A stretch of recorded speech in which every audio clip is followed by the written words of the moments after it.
to be coming back. With that, would you please join me with opening exercises this evening? I pledge allegiance to the flag of the United States of America and to the republic for which it stands, one nation, under God, indivisible, with liberty and justice for all.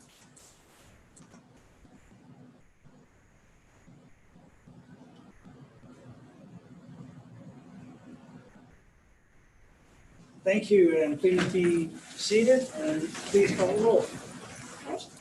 John Cassiano. Here. Willard Delliker. Here. Joseph Fatzinger. Todd Hernandez. Here. Todd Leiser. Here. Rosemary Lister. Here. Alan Rex. Here. Rachel Scheffler. Here. James Werfel. Here. Thank you.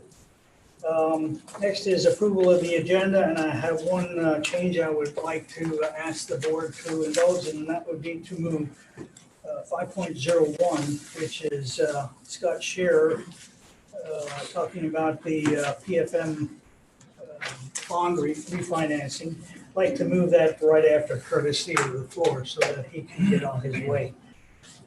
And with that change, I would ask for approval of the agenda. Motion to approve. Motion by Mr. Rex, Second. second by Mrs. Scheffler. Comments or questions? Hearing none, all those in favor, aye. Aye. Opposed, no. We have an agenda. Well, welcome again at this point in the meeting, and at the end of the meeting, we offer courtesy of floor to anyone who would like to address the board. I do not see anybody in the audience, so maybe somebody will come in and meet with us later. So we'll move along to Scott Scherer, and this would be PFM's presentation on under district finances of 5.01, the General Obligation Bond Series 2017. And Leslie, would you like to make an introduction? Sure. So this is a routine item we see periodically. We have an opportunity to look at refunding and refinancing our general obligation bonds 2017. So Scott and I have been talking the last several weeks and actually a couple months back in anticipation of this opportunity coming. So we will present some information, Scott will present some information. We have a timeline for you in terms of what we'd like to see happen, kind of the parameters resolution, and then that process through we anticipated settlement.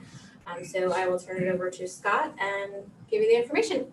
Great, thank you. Good evening. Good to be here in front of a full board. Kind of we're getting back into the swing of things, so it's a good feeling. So as Leslie mentioned, tonight the topic is about a refinancing opportunity that's coming pretty close. This is the time that we start having the discussions, and then if you want to move forward, like Leslie said, we have a timeline here to review. But so far over the past couple of years, just going back, I think to 2018, we've saved the district about $1 million through various refinancing. So it's, we've had some very good conversations, and the board has acted always very quickly in a prudent manner to move forward with these different fundings, entertain these parameters resolutions, and then give us the green light to move forward. So it's always worked out very well and saved the taxpayers here a fair amount of money. And so this is another one of the refinancings. And when we talk about refunding or refinancings, it's basically just going from a higher rate on a piece of existing debt to a lower rate. Not changing the amortization or anything, not changing the final maturity date, but just going from that higher rate to a lower rate. And that's what's going to be hopefully achieving the economic savings for the district. So on page 2, just kind of some of the highlights. As far as the target that we're looking at are the 2017 bonds. And there's a typo where it says principal. The actual principal is about 5.6 million. So I apologize for the typo. Scott, 1 second. Yes. It is the attached to your agenda item, the presentation. Which number was it? 501.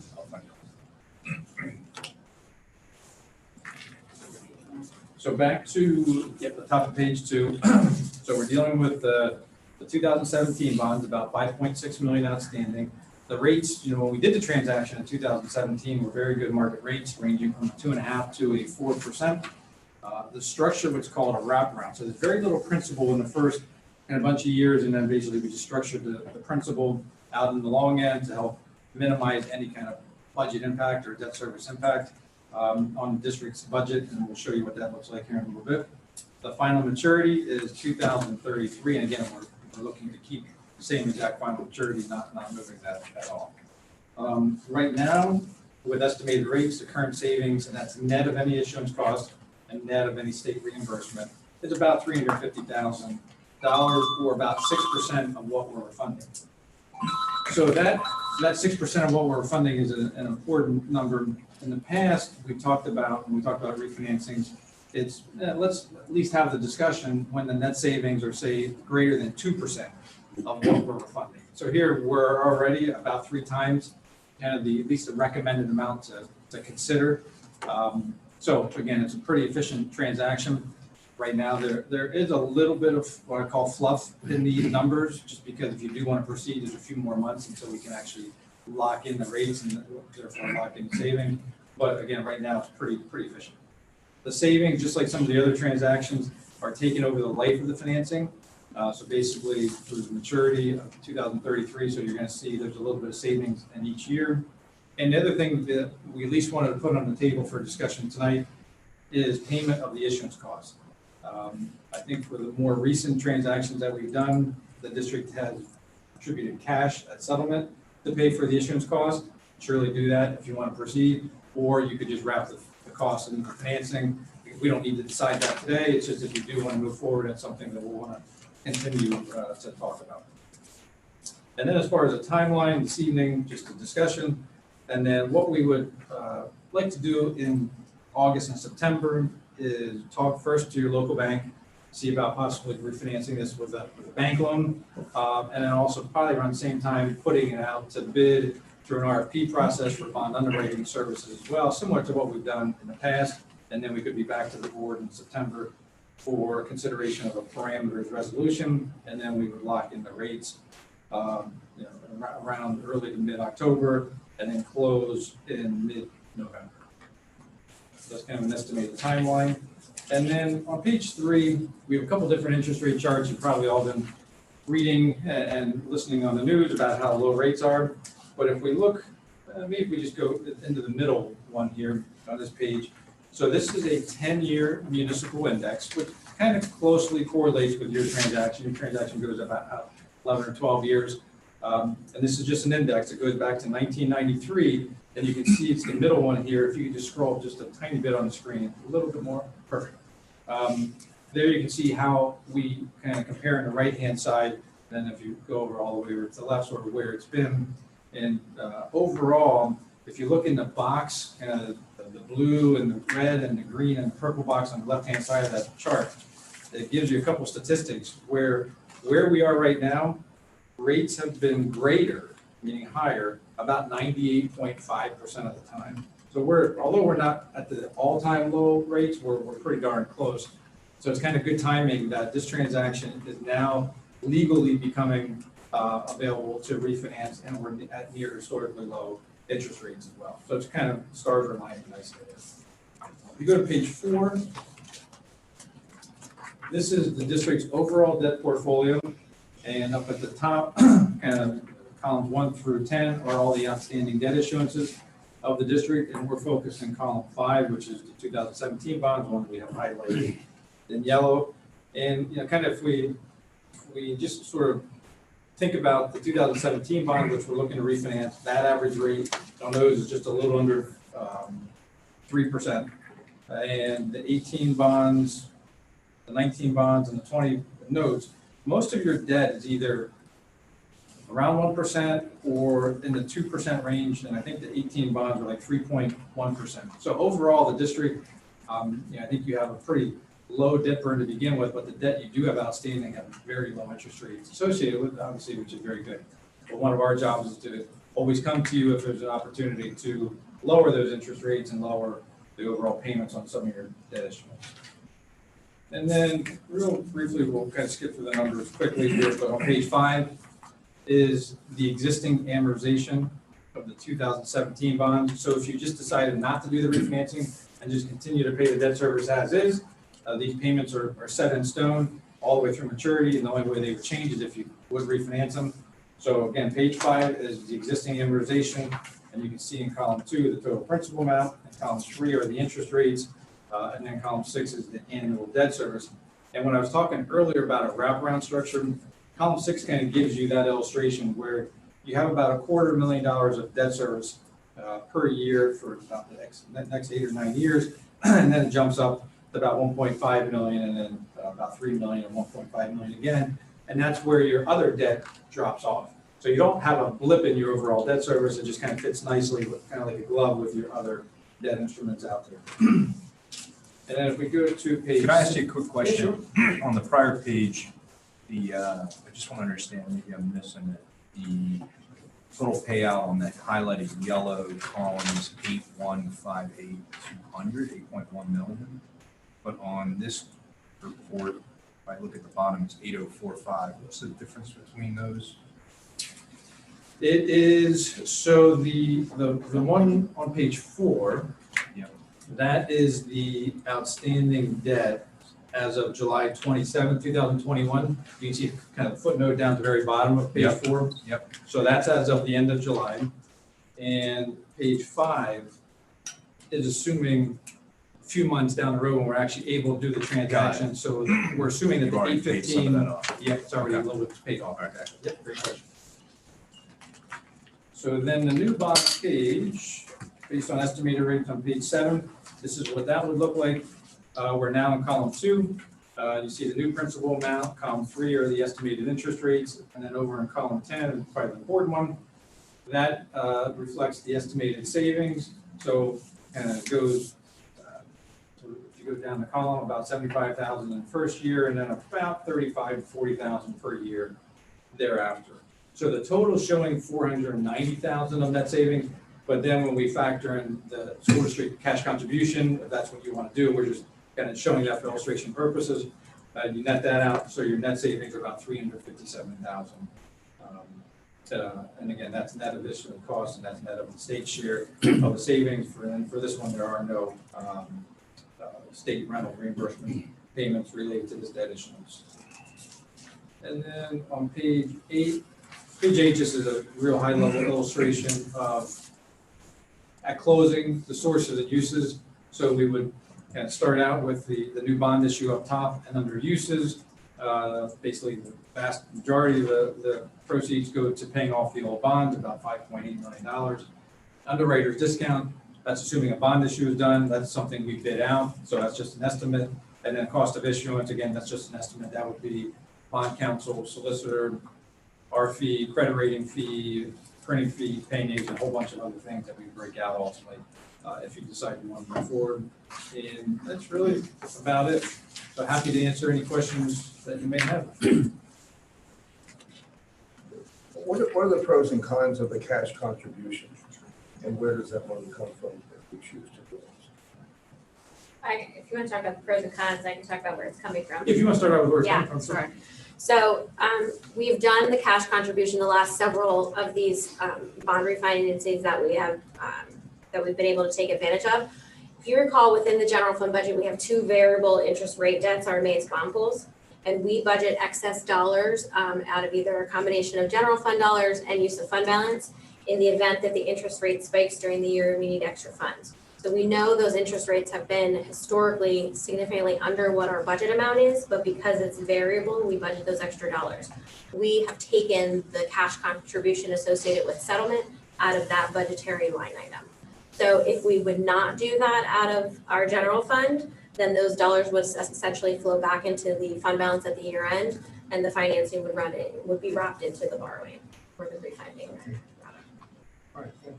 As far as the concept of paying the cost, either cash or out of the financing, I'd say probably, somewhere around 98% of our clients just roll the financing costs into the transaction itself. There's no right or wrong answer. It's just, kind of whatever your decision is.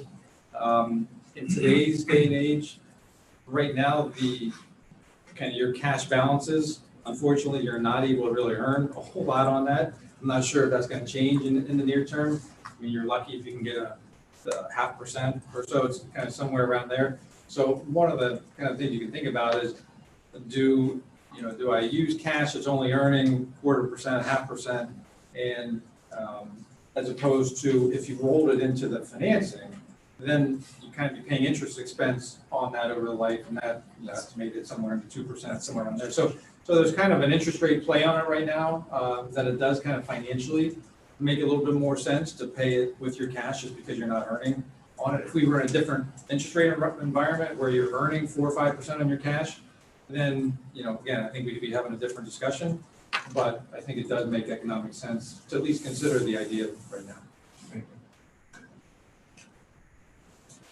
Historically speaking, the board, I think, almost always has paid in cash, except for one I can recall. Yeah, it's been the At trend least for the a while. last 4 or 5. It's probably because we never earn 4 or 5% on our cash. It's been a while. Right. Yeah. It's been a while. 1978.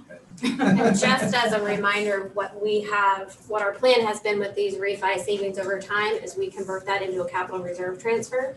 So right now we have 2, 3, 4, there's 5 different refundings that we've done over the last several years that we basically are realizing those savings, converting it to a capital reserve transfer. So my recommendation would be to do that with this as well. That just helps build that balance for capital projects in the future. And I always ask this question, Leslie, since it'll be the last time I get to ask it to you. The TIF comes in and expires when? I was on this chart, asked that question. You do. I think we're still like 8 years out on the tip. 8 more, okay. So 30, 2030? Okay. Boy, it jumps up. Yeah. We're getting there. 5 consecutive asks. Not fast enough. What's the next play in this playbook, right? Because it's kind of a chess match we play with this. Is there like a next play? Yeah, if you go back to page 4. So the next possible opportunity would be the 2018 bonds. And they're in column 6, and their call date is August 15th of 2023 that you see down at the bottom. So basically, we could be having the discussion kind of in early 2023. Kind of like springtime, so that then we could close, earliest we could close on that transaction in May of 2023. So there's really not much to do in 2022 unless some kind of tax law would change. The other things that we're always looking at as well, we could refinance your debt with taxable bonds. Obviously, we want to do it tax exempt. Typically, tax exempt bonds have lower interest rates than taxable bonds. So there's nothing that's providing any efficiency right now to do it on a taxable basis. And like I said, the tax law would change, which has done a few times over the years. Maybe we could come back with something sooner, but really after this transaction, it's about a little over a year or so that we're gonna wait. And then we got 2 more right after that. Yeah, well, it's a good point. So the other ones that we keep our eye on is columns 2 and 3. It's the 2 Emmaus bond pools. And so there's about a little over 10 million outstanding between those 2 loans, and they pay off in a relatively short term. The one pays off in 2023-24 year, and the other one pays off in the 29-30 year. Those are variable rate. They're working very well. No issues at all. They're coming in below, as Leslie mentioned, below what's been budgeted, which allows you some flexibility to do some other things. So those are prepayable at any time. So something, again, that we're watching, that if you did ever want to convert those to a fixed rate, refinance them into a bond issue, we could do that. But at the moment, I think they're working well. They kind of fit nicely into your overall debt portfolio. And, like Leslie said earlier, I think they provide some additional benefits with coming in lower than what's budgeted, and then you can use some of that money for some other things as well. And that's the combination of 2 and 3, so Correct. give or take 12.5 million or whatever that is. Well, that's both principal and interest, those numbers. Yeah. Oh, it's So if you go down where the yellow line is down at the bottom, 10. so it's like, about 10.7 million or so. And there'd be no reason to move that and restructure that right now to kind of push out our. Scott and I have talked about that periodically. We have not, because right now those are like between 1 and 1.5 our interest rates that are coming in on those. So they're really relatively low. They've historically been very low. I don't think we've hit a 3 range. I'm not sure if ever, unless maybe initially. Yeah, maybe initially. But again, something that we'll just continue to look at, and if it does make sense at some point, either to refinance and keep them the same structure, or refinance with a fixed rate bond issue or fixed rate bank loan and maybe change the structure, we'll surely be back to you to have those discussions. Okay, thank you. Any more questions? I guess unless there are any objections from board members, we'll see you back in September Sounds like a plan. with a plan. Yeah, and the only other thing, if we could just get like a head nod from the board that the finance team can start to proceed with, what we need to do to get some of that paperwork in motion. Yeah. So, and Scott and I developed a timeline for this process in terms of the document, the parameters resolution, the bond rating call, those things. So that's something that we'll work through together. Okay. Any objections to moving ahead? Told Jen she could do the S&P call. So that's Perfect. In Scott and Leslie's defense, they did, I will say, accelerate the timeline in order to make sure that Leslie was here for some of the planning for it. There are some things that, we'll certainly have to do, or we'll convince her to come back and I'll buy her dinner or something to do, but the S&P call is one of those. So thank you for accelerating so that we could do it while Leslie was still here. Okay. Well, thank both of you, Leslie and Scott, for keeping an eye on our finances and our cash flow here and making these recommendations. We'll get things moving and we'll report back to you. Great, thank you. You bet, thank you. Yeah, I mean, this $350,000 is half of what we can get in a millage increase in our tax year. This is significant. And hopefully if the market stays where it is, it gets a little better, maybe we'll do a little bit better than that. Yeah. Thank you. You bet, thank you. Okay, any other questions about that before we move on? Good questions. Getting close to the TIF. Run out. I don't think I'm leaving that.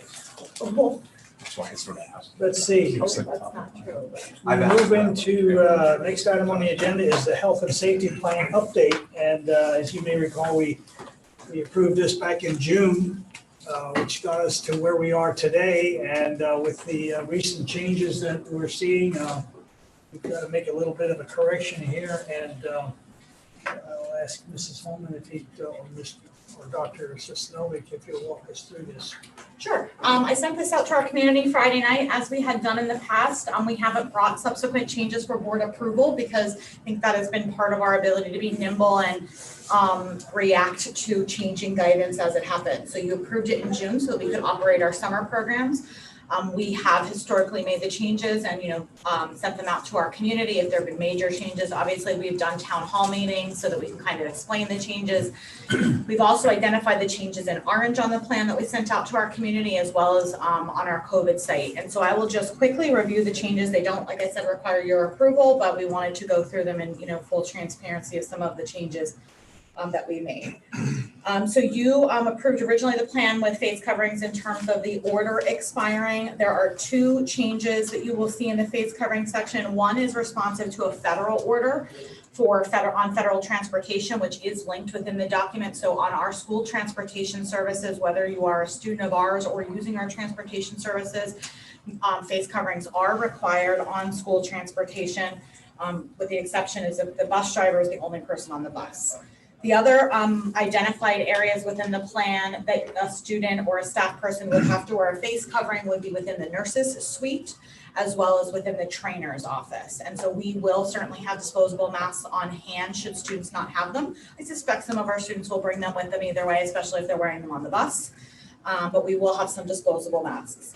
I do have on the bottom, because things ebb and flow really quickly, and you saw even since we planned, some of recent guidance and advice is coming out, and I suspect that will happen between now and school. We did also hear PADOH is coming out with back to school guidance soon. I don't know what soon is, but we hope it's soon, because it's August 3rd or whatever it is. But we did put a comment on the bottom, certainly if federal or state orders or requirements for whether it's an order or a grant or other requirements, we would certainly enforce those. We also have some thoughts in place in order to be responsive if there should be community spread or spread in our buildings to mitigate those changes. So those would be the times when we would make changes to the face covering practice if there happens to be an order or a requirement from the federal or state, or our local data in buildings or in the local community says we need to make a change. You will also see information in there about physical distancing. We did add information. We had been on a call recently that certainly When at all possible, students not sitting face-to-face, even if it was a zigzag, was better than them being face-to-face. And so you will see some of that, I believe, in areas where we're able to do it in terms of spacing. Zigzag is the best, but diagonal certainly is the more appropriate term. So you will see those identified in orange. All of the rest of the plan in terms of cleaning and ventilation will remain the same as you saw. Contact tracing and isolation and quarantine is listed in the plan. We did do vaccination clinics and do have plans that if and when the students younger than 12 are eligible for vaccinations, if not before then, we would offer another clinic. If we hear that there's a need in our community, but we did offer clinics in May and June that were very well attended by LVHM that are listed in the plan. And the last two changes are in the last two sections. The use of facilities, we really want to try to maintain our in-person learning for as long as we can. And we really sat down and thought about the risks and exposures to our buildings. We felt that if we limited our building usage to group 1 and 2, which you did do last year as well, that would certainly help in terms of our cleaning staff focusing on our classrooms, as well as, it's sticking to Northwestern community folks using our buildings. Visitors, we have, and all of you are very familiar with it, for those of you who have come in terms of our visitor screening, we are going to require visitors and volunteers to self-screen, asking unvaccinated adult visitors to wear a face covering should they come to visit. And with the exception of board meetings, we did make that change today. We did put board meetings as the exception. We are looking for virtual meetings for student meetings, et cetera, in school, but certainly board meetings, as we put out on Monday, have returned to normal. We are continuing to stream, as you see, but public comment will certainly be welcome back with following the same visitor procedures that it would be, if you entered any other building. And so those are the changes we really sent out on Friday. We will continue to adapt as we need to and send those out. You've certainly given us great trust in making the right decisions for the right reasons, and I believe we did so last year, and we will do so this year. We are certainly looking for returning to some sort of a normal year. I think there will be some boulders we'll have to navigate together. I don't think it will be completely smooth, but we will do it together. And certainly we put plans in place to maximize our education in school as much as we can and do it in the safest way possible. And so those are our updates for how we, at this point in time, plan to begin school. But I'll certainly take any questions if you have them. Now, this was approved in June. Mhm. And why don't we have to approve the changes? You haven't, so we have to upload the changes to the federal government to our application, but you don't have to approve. We made probably 10 revisions last year after you approved it. We always blasted them out, we always highlighted them in orange, but you didn't approve any subsequent changes to the health and safety plan last year. We certainly brought it to you and told you what they were, but you didn't formally approve anything after that point. The initial plan required approval by the school board, but subsequent revisions did not. Okay. I think it's important. Are we gonna put this on the agenda for 2 weeks from now to, oh no, we don't take any action, so I guess we don't have to. Well, no, but if you want me to put it in my superintendent's report or some other way, if you No, think. I think it's important Maybe that changes are we, required. Well, there might be changes that are required, but absent changes. yeah, no, I think it's important that the public knows, that the parents know what the safety plan covers. And importantly, they need to know our mask policy, which has been, in the news, and there's a lot of uproar from both sides, from parents that want to have children masked and parents that don't want to have masks. But I think it's important that we get the word out that our safety plan, our health and safety plan regarding masks and distancing have these requirements, and that is that masks are voluntary and that they are mandatory in all school vehicles, and the nurse's suite and the trainer's offices. And that's it. I mean, that's where masks are required in those three places: transportation, the nurse's suite, and the trainer's office. But other than that, masks are not required. They're voluntary. They're it's the parent's choice.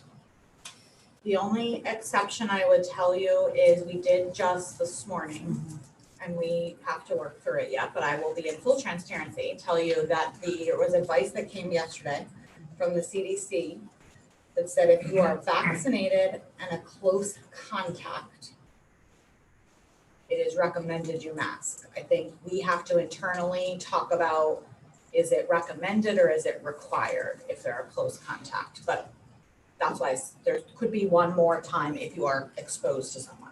But yes, otherwise, we did send everything out on Friday to every person, staff and student that's in the community and in the school district, to try to explain the masking. I think it will continue to be a topic in the news, locally, nationally, and could in some districts pivot and change between now and then.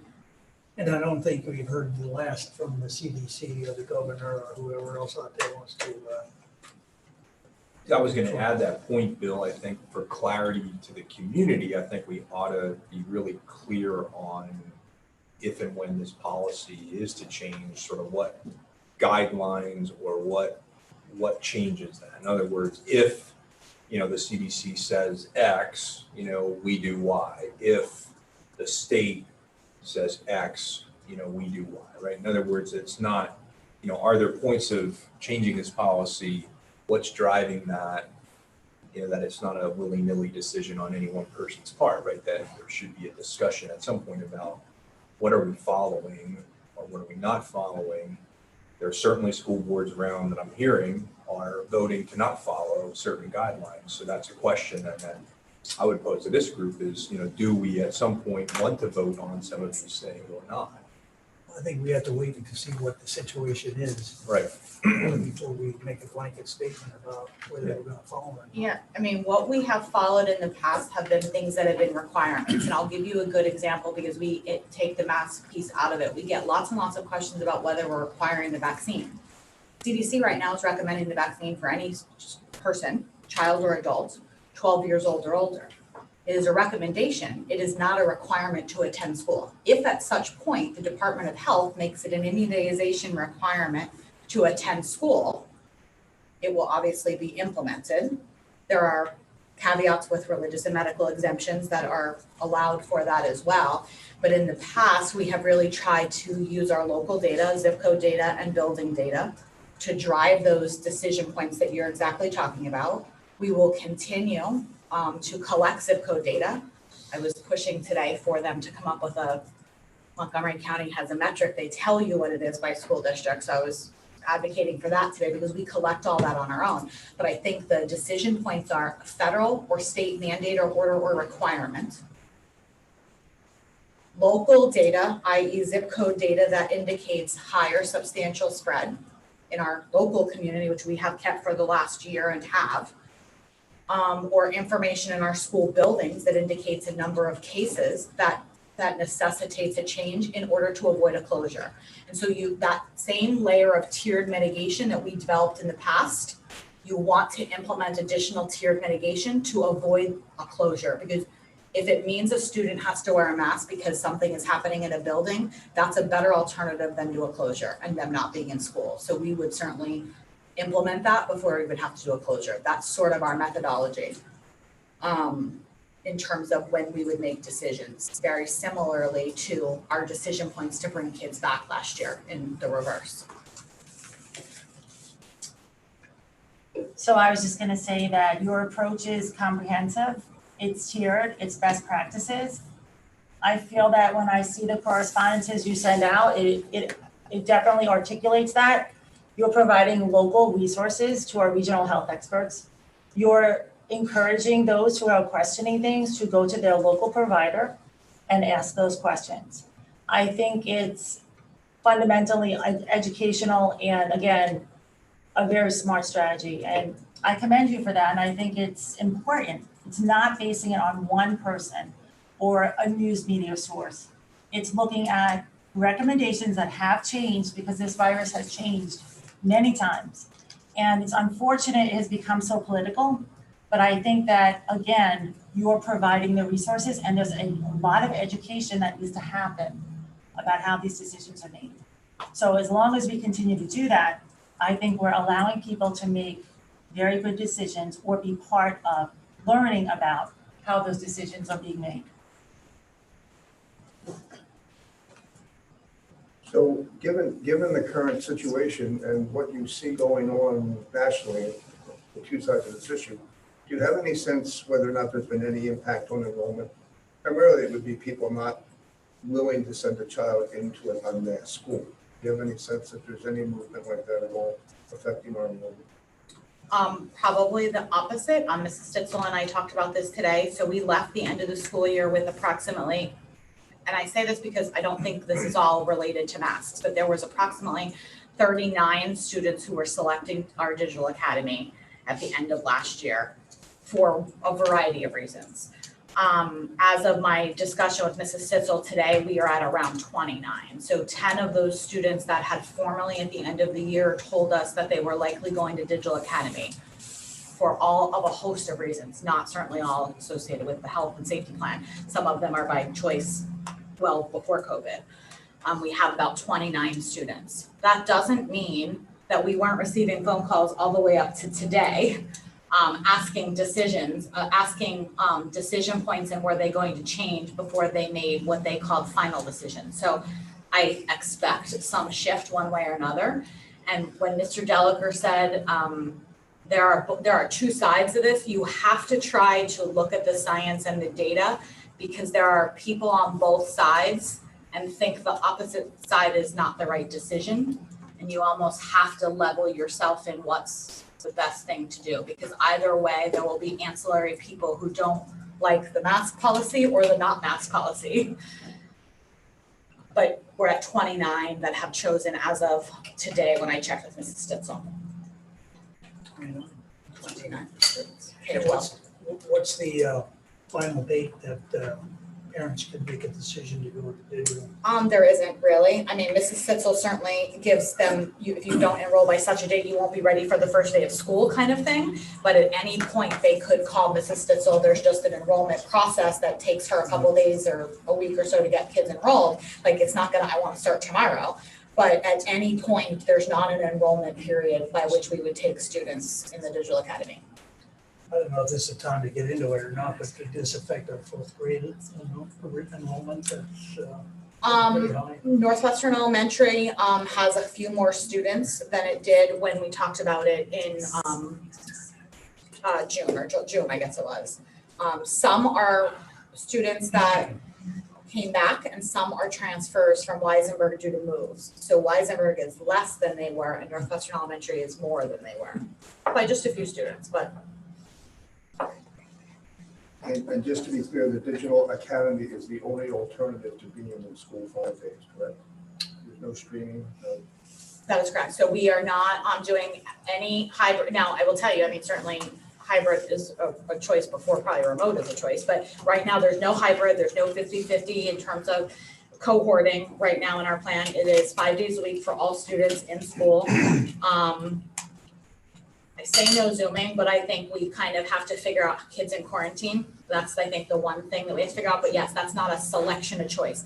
Digital Academy, we talked very late in June about an additional provider we looked at.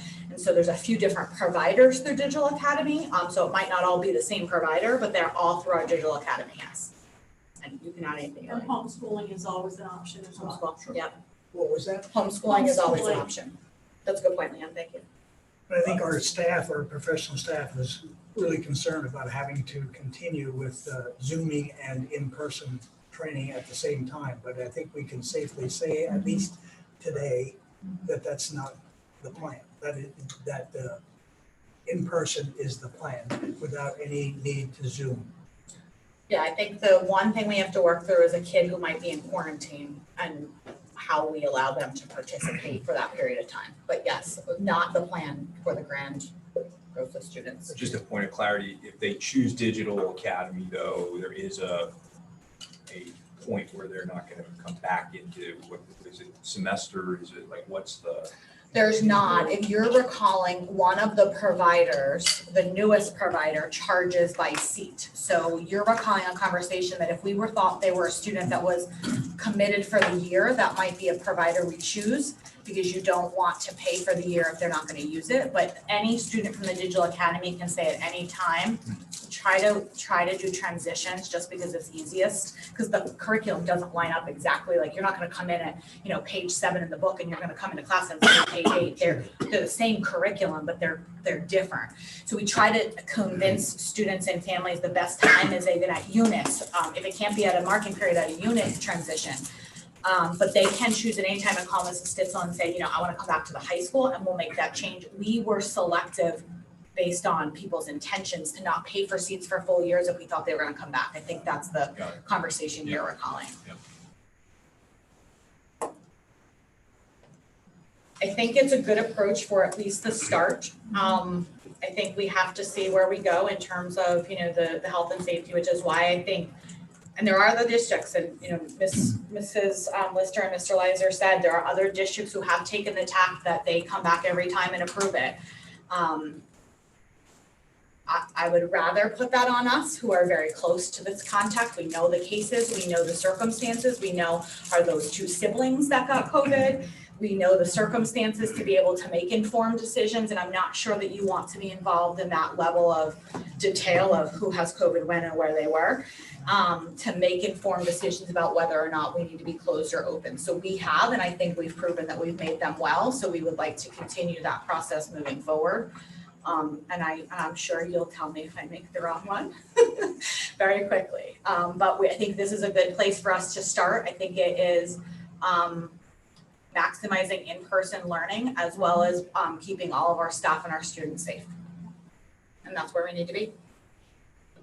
And I think, I'll speak for myself, I can't speak for the board, but I think my approach to this is all along has been to try to normalize as much as possible the education of our kids in the classroom. And, given the resources that we have available to us locally from health experts, helping our administration to make the decisions they are making, like you just talked about, what is best for the kids.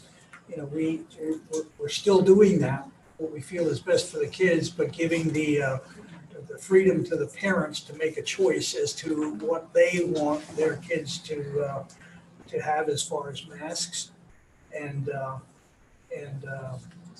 the instruction that is being made available to them either in person or online.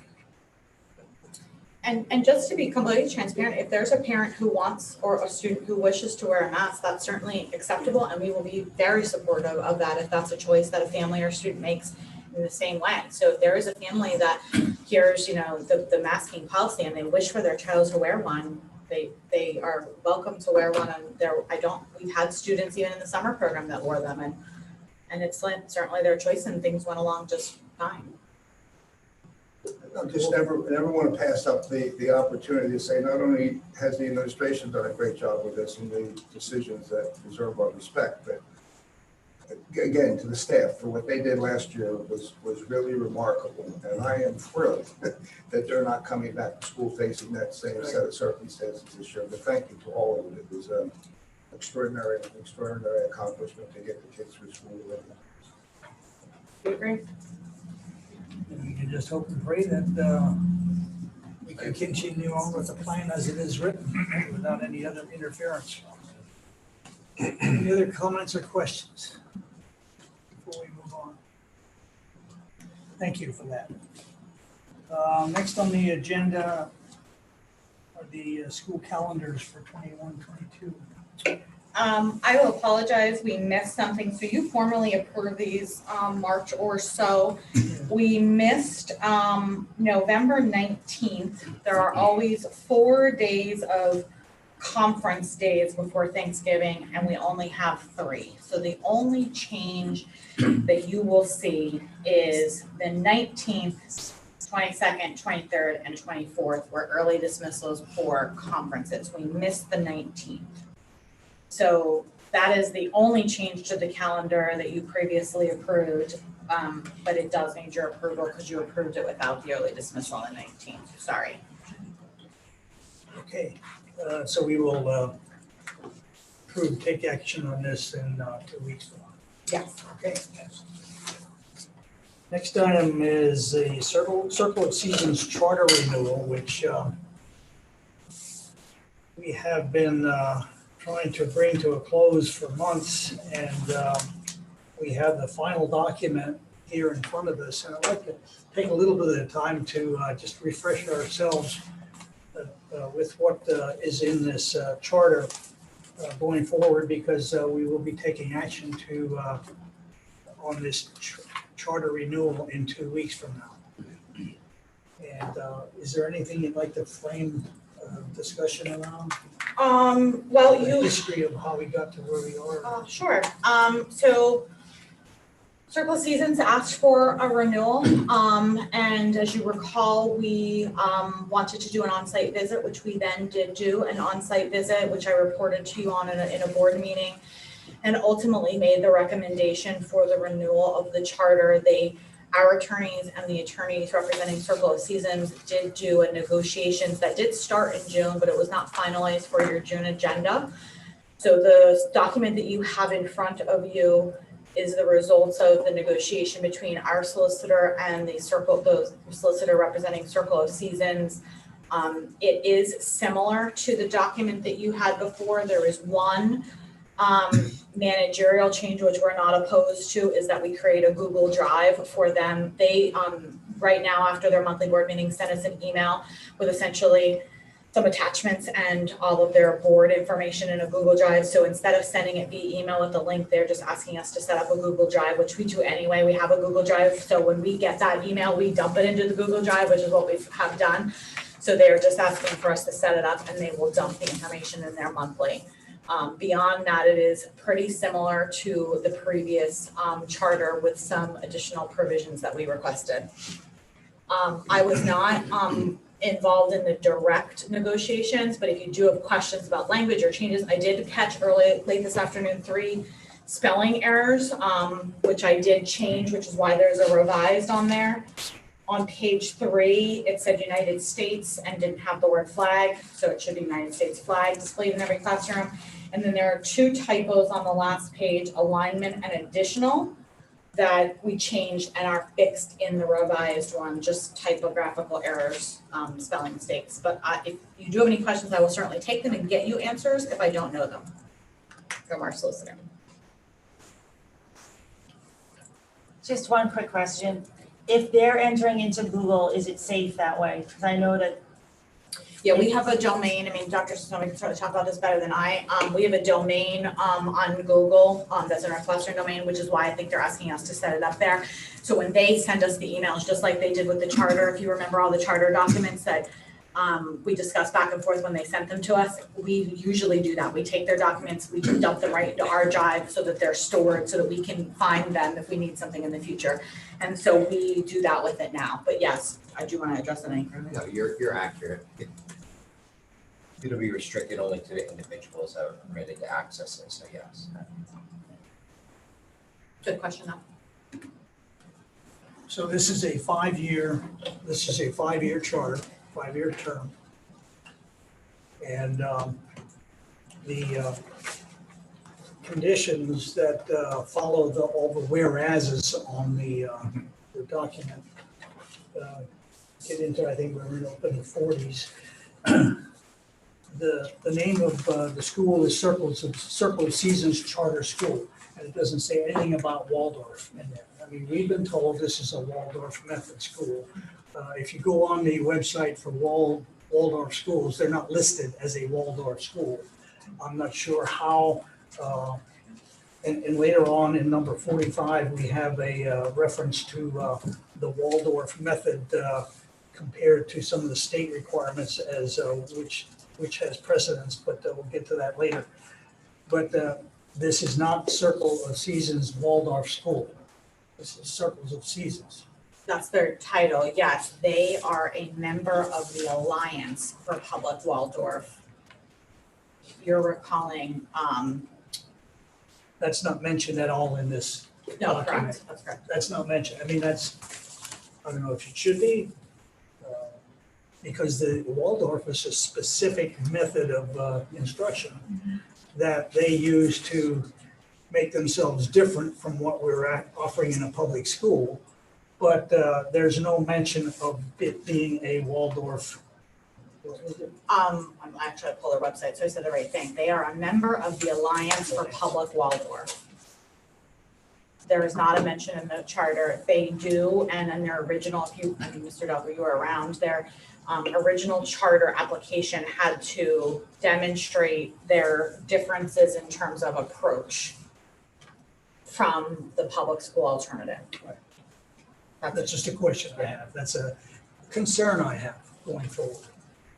Number 4, and if somebody wants to chime in here, I'm gonna go through a whole bunch of items, questions I have here, just to refresh our memories and then make it clear to us what we're approving here.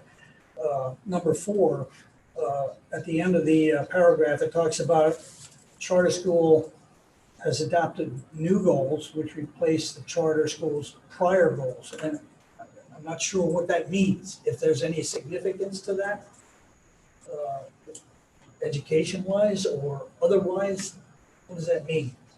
Well, annually, they have to send us goals, and in the charter packet of documentation, they annually, just like the, our board approves our strategic plan, they have a strategic plan where they approve goals. I don't know why it's mentioned in there, but they do have goals that replaced their prior goals. I don't approve their goals, I accept their goals. I have to log in and accept the document. Okay. Do you want me to get the board a copy of their goals? Is that mentioned later on someplace about us getting an annual report and assessment? and all that? I think it is. That may address the goals. If it does, no, I don't need anything further.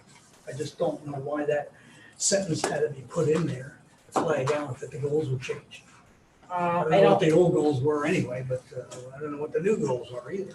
Yeah, the annual report is in 23. It's called, theirs is called an annual report. Take a look at that. They shall not offer online or remote learning other than pandemic issues. In other words, they are not going to set themselves up to be an online kind of a charter school. That was a request of ours to be listed in the charter. And I think there's something in here that talks about they will not open up another location. Without your approval. That was in the prior one, but yes, they will not open another location without your approval. Number 7, I had a question about why this is even in here. Why do we have to put in the charter that the trustees will not get paid? Is that something that happens at these schools, that trustees are paid? Have they been paid, or is there a reason that was put in there? Or just part of a charter? Boilerplate? I don't know if they would. I don't want to put you on the spot here. I know I told you you didn't have to bring I the know. lawyer in, but. That's why I'm like, do you have the these are lawyer just here? questions. And maybe we can take these questions and And go ask and then come Okay. back. Maybe I Bill's don't- gonna propose that we all get paid. Is that Yeah, what- right. is that- I don't know that they've been paid. I don't know that they have or haven't been paid. I don't have any knowledge that they've been paid. I think that's in their bill because that's actually a change of wording, but I'd have to go back to the previous one to remember exactly what that one says. But I will get it for you in terms of the pay and the compliance with the Employee Ethics Act. There was a change to that paragraph. I just don't recall what it was. Number 9, you already addressed. The word flag was left out of the first sentence. The requirement to display a United States flag in every classroom. And that was a problem when they first started. They just did not think they needed to display a U.S. flag in their classroom. It upset me, it upset a lot of people on the board back at that time, and it sounds like they're in compliance with that now. Number 15 talks about the Peaser's retirement or an approved 403B plan. Do you know what they have down there?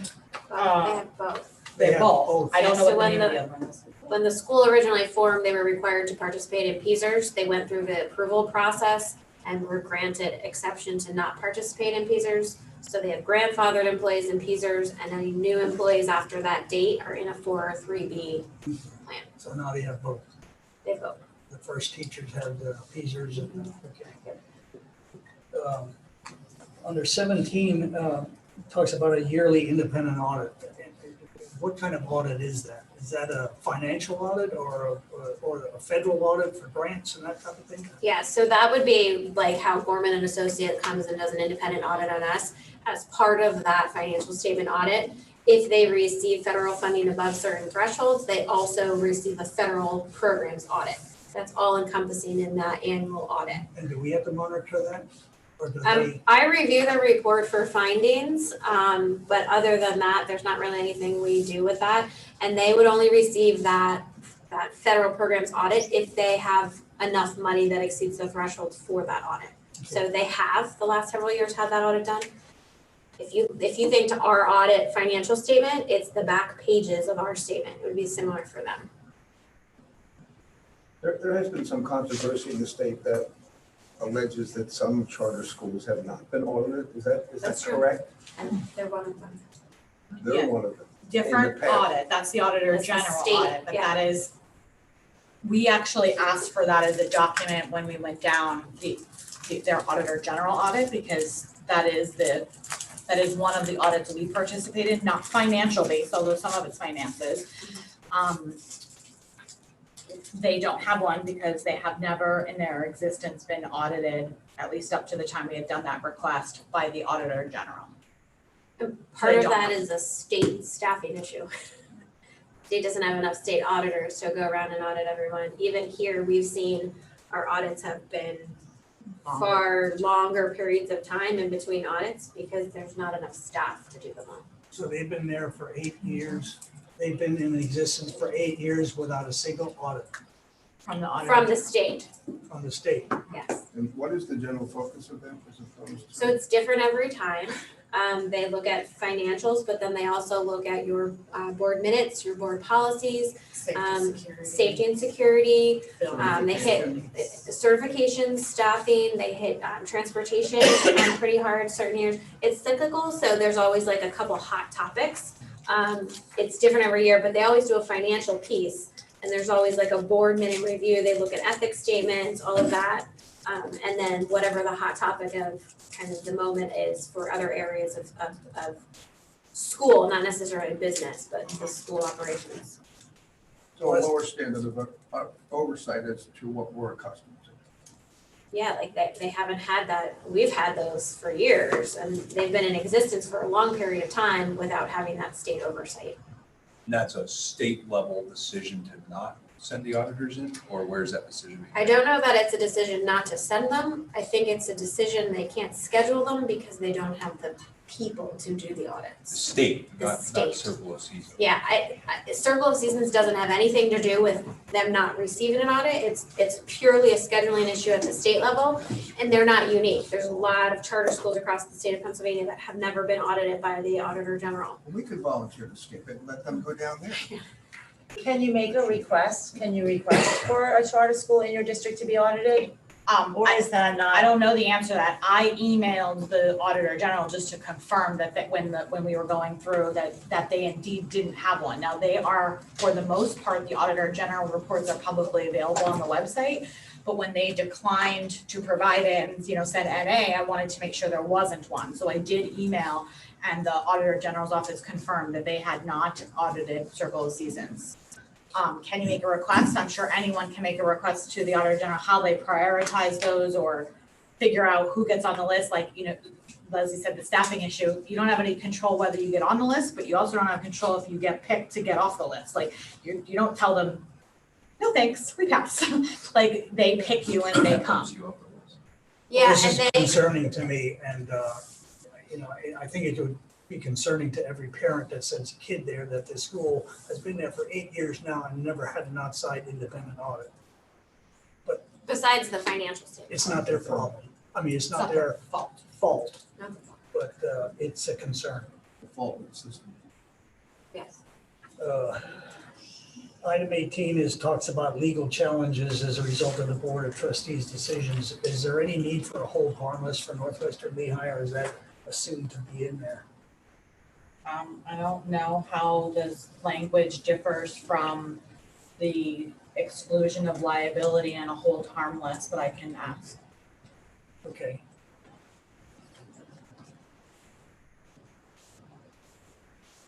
Can you explain number 19?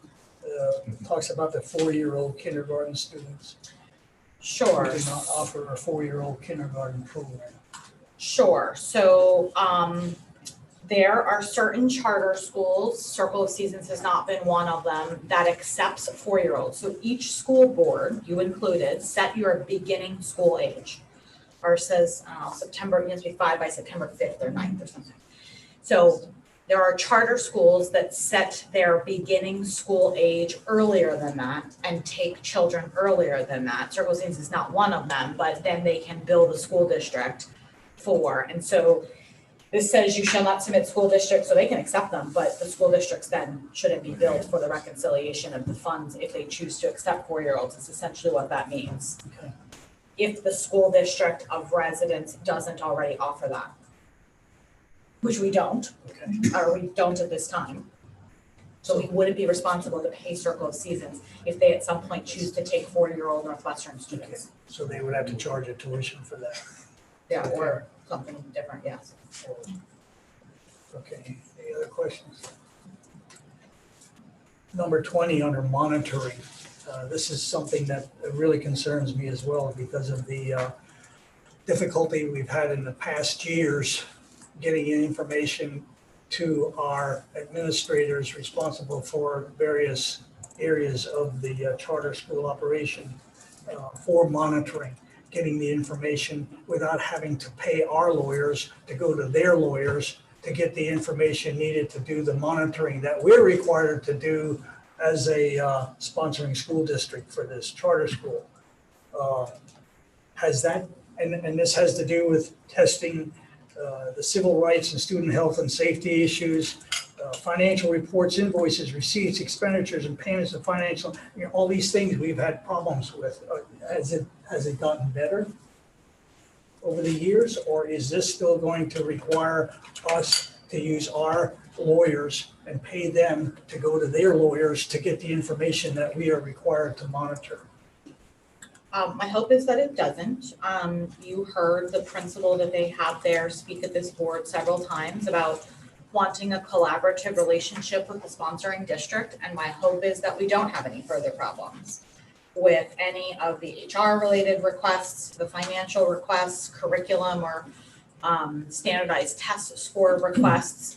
Some of the things that are on that list, they send pretty regularly in those emails I'm talking about in terms of, I would say most of what Leslie needs. Think about what you approve as a board, all your contracts, those are the things that come in that email after their board approves them. That come regularly after the board meetings, and it is often the follow-up questions that Leslie might have or one of us might have about a particular, whether it's staff person or certification or financial report or contract, that we have to make to get additional information. Has it gotten better over time? Yes.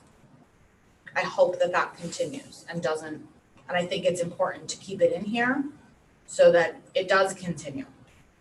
And it is required to continue despite personnel changes, et cetera, or board changes. To that point, and I don't want to derail you, Bill, but since we're sort of talking about the contract and that specific point, I guess my question would be is, I don't see anything in this agreement that speaks to like material breach of, or in the event of a breach. In other words, if number 20 constitutes a breach, in other words, we request access, we show up for an unsolicited, unannounced visit and we get turned away at the door, right? I would view that as a material breach of this contract. Mm-hmm.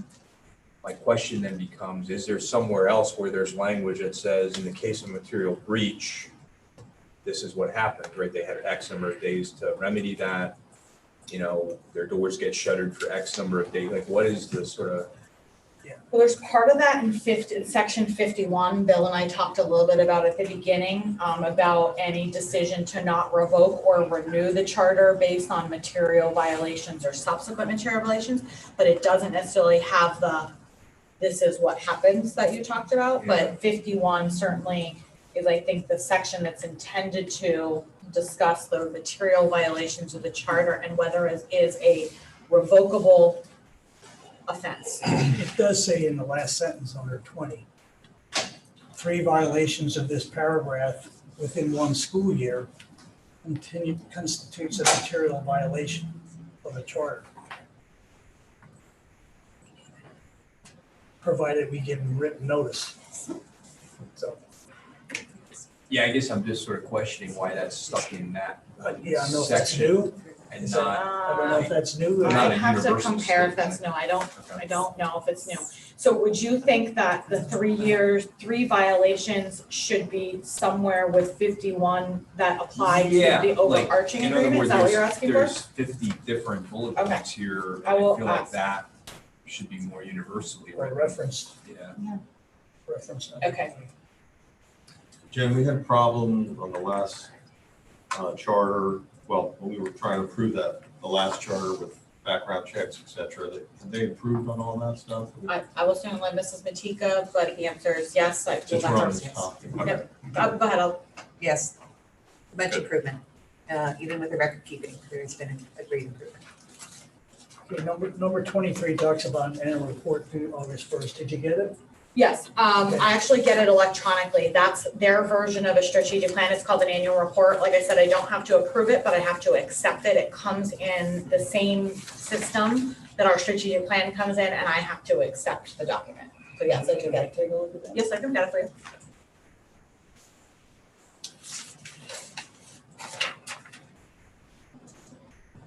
It has very different requirements in a school district, but they are in compliance with what's required of them. I will print it for you, yes. The number 24 talks about special education resources. Is that improved?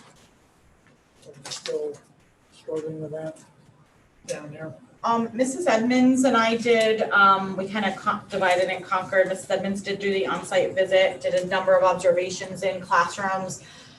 We also, as you know, spoke to a number of parents.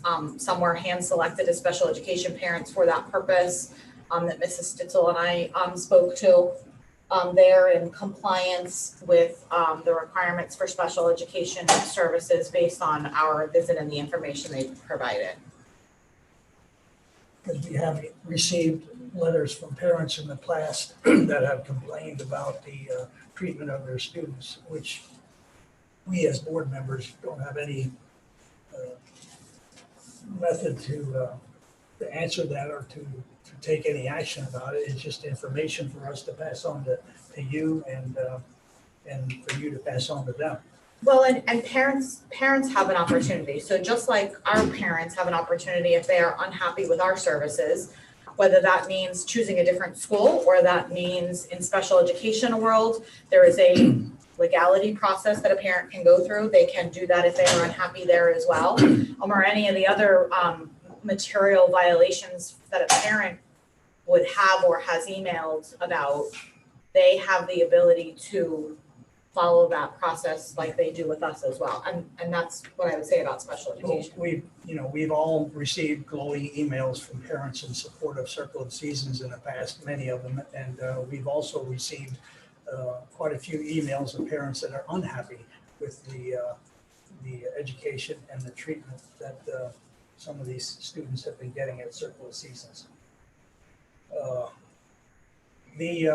Under personnel, it talks about the certified principal may also be the CEO. Is that the current situation down there? It is. So if you recall the last charter, we did decide that they needed, and put it in the charter, they needed a certified principal. Allison Sager, the one who has spoken at the meetings, is their principal as well as their CEO. I think they're just clarifying that that person can serve a dual role, and Allison does.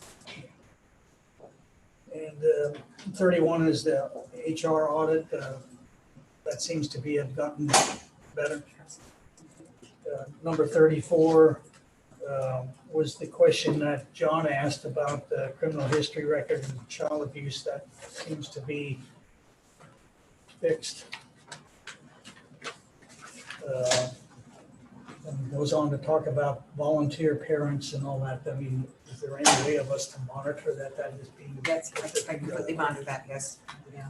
Yeah, Mrs. Matiga monitors all of the clearances on her annual audit, for all of those. For both employees and volunteers. Number 35 really caught my eye too. I didn't realize this, but it talks about 75% of the charter school's professional staff needs to be certified teachers by the Department of Ed. So 25, so a quarter of the teachers down there at Circle and Season do not have to be certified as a teacher. That is correct. That is a state code, for charter in terms of certification. And what's our requirement? 100%. Of course. I'm not sure if parents are aware of this. I don't know where Circle of Seasons would put uncertified, non-certified teachers in what classes or in what subjects that they teach. I don't know how that is administered. To me, it's concerning. You know, why do we have to be 100%? And they can take somebody with, I think they talk about an associate degree or some demonstrated experience or competence through experience. I don't know. That just another charter school law And it that our requires, legislators have put upon us that we. and it requires the audit to do that calculation upon every visit. So that's part of the audit, to do the calculation to Are determine they if at they're at 75%? Absolutely. They had 75%. Oh, higher. They've been higher. Oh, they are higher?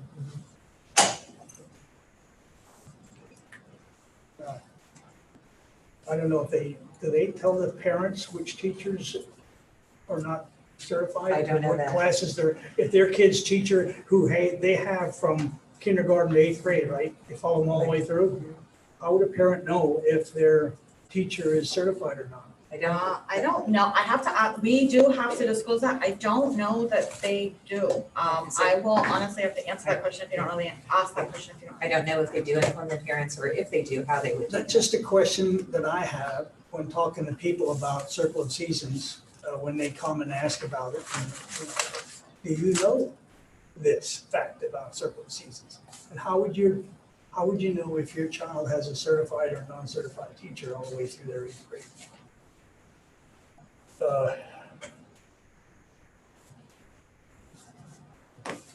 Number 40 talks about removing all references to a workplace safety committee. That would, to me, that throws up a flag as to why that was put in there. Number 40. The charter school's revised application is amended to remove all references to workplace safety committee, saying they don't need them anymore? Actually, the first charter did put it in there as our requirement. However, it's not required by the Department of Labor unless you want a 5% reduction on your workers' compensation insurance. And then you're required to have a workplace safety committee with monthly meetings and minutes and agenda. So they do not have that committee. So they're not looking for the 5% They're not looking for the savings. 5%. What about the safety of the kids? Well, the workplace safety committee would be for the employees, for the workers' compensation rebate of 5%. So they may have a safety committee, or they do safety audits and fire drills and those things, but it's not the workplace safety committee in a true sense for the workers' compensation 5% rebate on the insurance. Number 41, and I'm trying to edify myself in this whole Circle of Seasons thing because of what we've heard from the parents and what I've been asked by some parents. And that's why I'm going through this in detail, and plus I have to sign it. Number 40 talks about number 41 talks about under curriculum, state standards for education technology, and I know they're on their website. Shows they have an aversion for using computers in the classrooms. They just don't want to do it in the lower grades, especially. Is there something that we look at to compare what they're doing with technology to what's required by the state? Yes, they're standards. So Mrs. Stitzel, when she originally did the Chapter 4 standards review, if you recall, Mrs. Stitzel can probably talk about this better than I. They originally did not include educational technology standards, and Mrs. Stitzel requested them, which I believe is why this is here, so that they must, however they deem they're going to do that, through whatever technology, must meet the educational technology standards in the Pennsylvania state standards. So that's something we have to monitor. It is. It's something we monitor when we go down for our visits, and it's something that Mrs. Stitzel monitored when we did the annual renewal documentation review as well as the visit. And I assume during their online learning, the kids got some exposure to technology, although some of that was in papers that have been passed. I don't know. I believe that they did some with technology in terms of remote learning during the closure. I don't know how much of that was, I think they called it COS at home, was paper distribution. I know they did. Allison referenced some pickups of materials that they drove through the campus to do pickups. So I do know at least some of it was materials and some of it was technology, but I don't know the proportion of what. But they must, regardless of the pandemic or not, meet the academic standards for educational technology. What is the standard of measure for that? There is no assessment, is there, for those outcomes? So is it simply a matter of what they're teaching and where? Is that how you do it? Yeah, and the technology standards don't ever say computers or anything like that. It's really the standards dealing with technology that I focus on and that are included in the PA core standards are the ones for digital learning. So, when we look at ELA or English Language Arts and Math, there's a component in there for some type of digital aspect that they're either accessing readings digitally or they are creating things digitally. So they don't, while they can use the computer for everything like that, they sometimes can get around that by doing it a little bit differently. So if they're sharing, some kind of device in the classroom, whether that's a computer or a tablet or even if they're doing something at home like for homework, that type of thing. But that's the type of thing that we are looking for or that they must meet. And while I can't go down there and look at each classroom and determine, are you teaching every single one of those standards? So that's the difficulty. We have to rely on the written curriculum that they provide us, just like we have here. So when I compare the written curriculum that they provide with the standards that are required, the written curriculum is in compliance. Number, Taught and tested. yeah. Number 42, again, talks about the reports that have to be submitted in a timely manner. We discussed this earlier about the reports we need to monitor what we're required to keep track of. But, I don't know what the history of this is, if it's under control or not. To my knowledge, they have been in compliance with the submission of the reports to the state, and that's primarily what's Do in. we get that report as well? Not at the time of submission, but it's usually in some of the documentation they send, like their Safe Schools report, which is one of the things that's in here.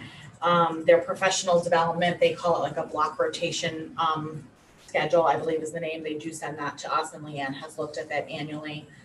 So if they didn't make a report, the state would contact them, or would they come to us? For a report, they would contact them. Yeah. For some of the financials, they would contact us. 43 and 44 have to do with professional development. It says they need a plan, and then it talks about helping them to get their credits, 48 and 45 credits. Did we ever offer, or did they ever request to utilize our professional development for their people? No, the only collaboration I'm aware of, and I don't know if it's still in existence, is ESL. So years ago, they did request it was ESL at the time, EL support, but I believe they've since hired their EL teacher. So to my knowledge, in the last however long, they haven't requested any professional development across our district or theirs. They have invited us to several of their professional developments over the years when they brought people in. Okay.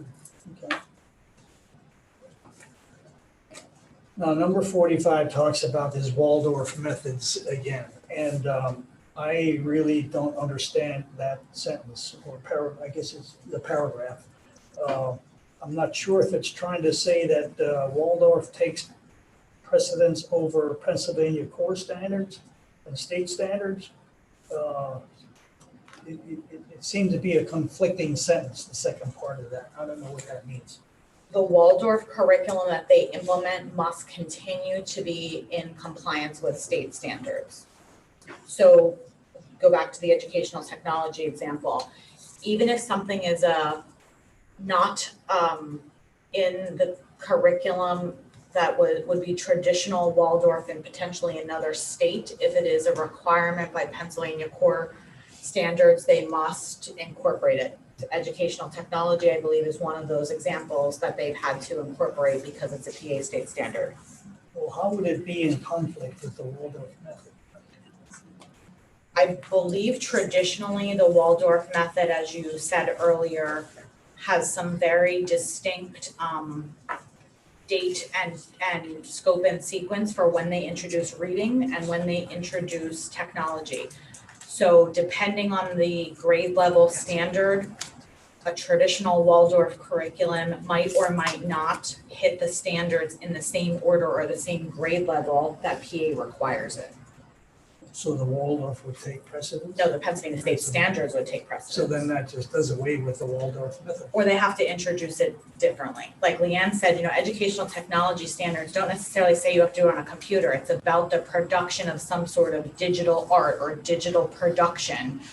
And in some cases, they've taken some unique approaches about how to get some of those products that meet the same standard that might or might not be made with technology, if that makes any sense. I guess to Bill's point though, like, do we need to be, are we specifically in this charter requiring them, it reads that we are, to leverage the Waldorf methods? Or should it just read the first sentence, which is the curriculum for all grades must be aligned with the Pennsylvania state standards, period, end of paragraph. Like, what's our? Well, in order for a charter to exist, they must have a unique thing. They have to, at least on their initial charter, demonstrate some unique tenant that provides a different either curriculum or different, think about the charter schools that are, they have a different approach or a different method or a different something. They have to identify why and how they're different in order to qualify for a charter. So we don't have to say you have to be Waldorf, but their application, at least initially, when they applied for the thing that they wanted to be innovative and different than the public school system to offer a child and a parent a different choice, their different methodology was Waldorf. But if Waldorf doesn't meet the Pennsylvania state standard, they can't do it. So they're no different. It's just, once again, it's just the dilemma we have here.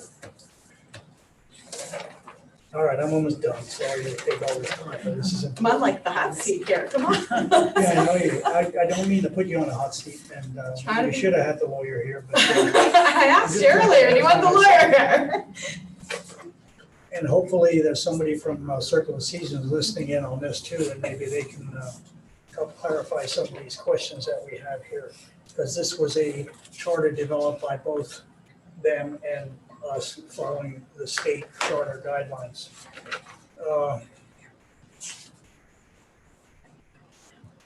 So I have a question here. Is Circle of Seasons a Waldorf school? It's not a Waldorf school. They can't call themselves a Waldorf school.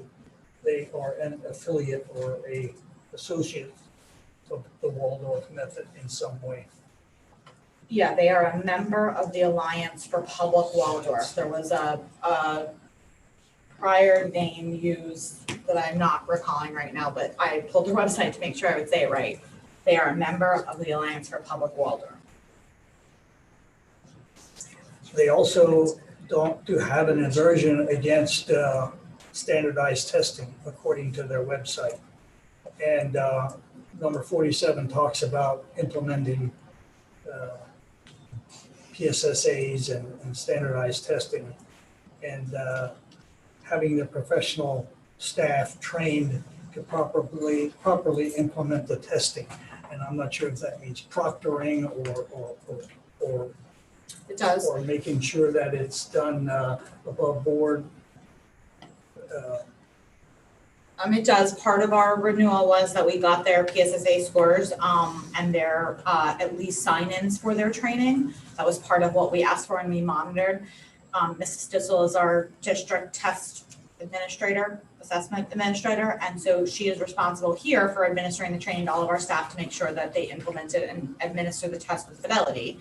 And there is an annual training that our staff participate in, and I believe their staff participate in as well, as part of the assessment. But they have done the PSSAs and have submitted the results to us as part of the documentation review.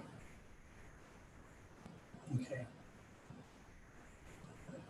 And there's a typo under 48 that should be Charter Schools Director of Operation. And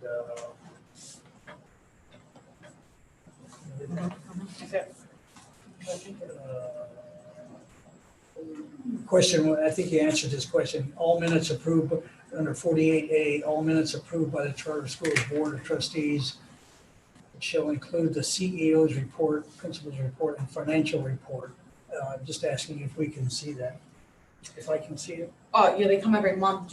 Which ones do you want? So after every board meeting, they send us, I would like to see their minutes, their meetings. but do you want me to get you like a sample? Like we have the last 8 years, probably No, every just month. from now on. Oh, from now on. So you want, those in your, like Friday reports? Your Friday reports? The Friday report I send you? Do you I want don't the, know if everybody else wants to see them, but I'd like to just see a few of them, and I'll tell you when to stop. If I could Okay. get my hands on them, just to see what they look like. all right, so monthly board minutes, I can get that for you. I was gonna say, you want our board minutes and theirs, huh? I will get you a few, so you can see what they look like, the board minutes. Well, like we get the LCPI board minutes, you know. Yeah, like- Yeah, we get that, I look at them, just for curiosity, see what's going on. Yep. All copies of the independent auditor's reports, after they've been accepted, I guess they never had one, so that doesn't really apply to anything there. I think that's the Gorman and Associate one, but So that doesn't. Yep.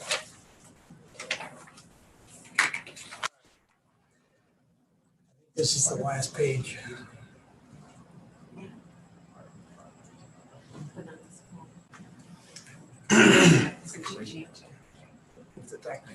Number E under 48. Prior to the start of the year, the charter school should submit its Pennsylvania academic alignment document if it has changed. How would you know if it's changed? Did they tell you that? or- they submit that, I think they call it a block rotation and core standards document to us every single year. Number G is a typo in there. It is, you are right. Thank you. And number 49 talks about the charter school being a Pennsylvania nonprofit corporation law. Nonprofit and has to operate under the nonprofit corporation law.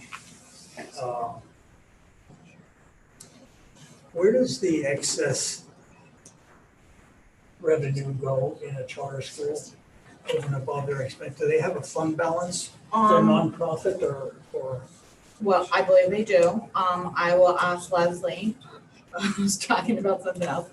Do they have a fund balance is the question. They do. They talk about being nonprofit and, Yeah, they do have a fund balance. okay. So any excess revenue over expenses goes to a fund balance, just like we do? Yep. Okay. And do you know if they pay Waldorf? The Waldorf For the Lions, I do. Lions. You don't, I saw the application, there's an application process that they submitted in the documentation. I don't know if there's a fee. There was an application and things they had to submit to be a member of the Alliance. I don't know if there's a fee though. I'm not sure either. I scan their vendor bills, but I don't, it's not off the top of my head sticking out, Okay. but I don't know. And number 51, I think that whole sentence needs to be looked at to see what it's trying to say. It doesn't make sense to me. Revoke or renew. Okay, that's all I have. And I really apologize. Thank you for indulging my questions here on this because it's very important. They've been working on this for, since when? May. And it's been the lawyers. We haven't really seen this until tonight. We've heard about their excitement about getting their charter renewed and all that, but and we have to approve something that we didn't even see yet. Tonight's the first time we saw it, and we spent 40 minutes talking about questions we have here. I'm not sure if I'm ready to take action on it in 2 weeks. I'd like to have you maybe discuss this with our lawyer, and maybe they can come and answer some of these questions in 2 weeks from now when we put it on the agenda for action. But Sure, I will compile a list of the questions that you asked and try to get some clarification. Ellen Sherdock is the attorney who negotiated the contract. If she is unable to come, I'm sure Jessica is more than able. She's been also in the loop to either answer your questions. Are there any additional questions that you have on the charter that you want me to check on, or other documents that they might have submitted to us that you wish to see yourself prior to taking action on the charter? And then certainly that evening, when you said you're not ready to approve it in 2 weeks, if that's the will of the board, you're not willing to approve it in 2 weeks, it certainly will get revised and amended until such time as.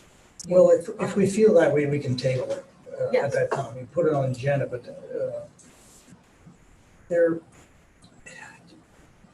my biggest concern is that in the past, we've had a real difficulty getting information from them that required us to spend legal fees to pry that information from them so that we could do what we're required to do in monitoring and reporting to the state. And I just hope that what you said earlier about the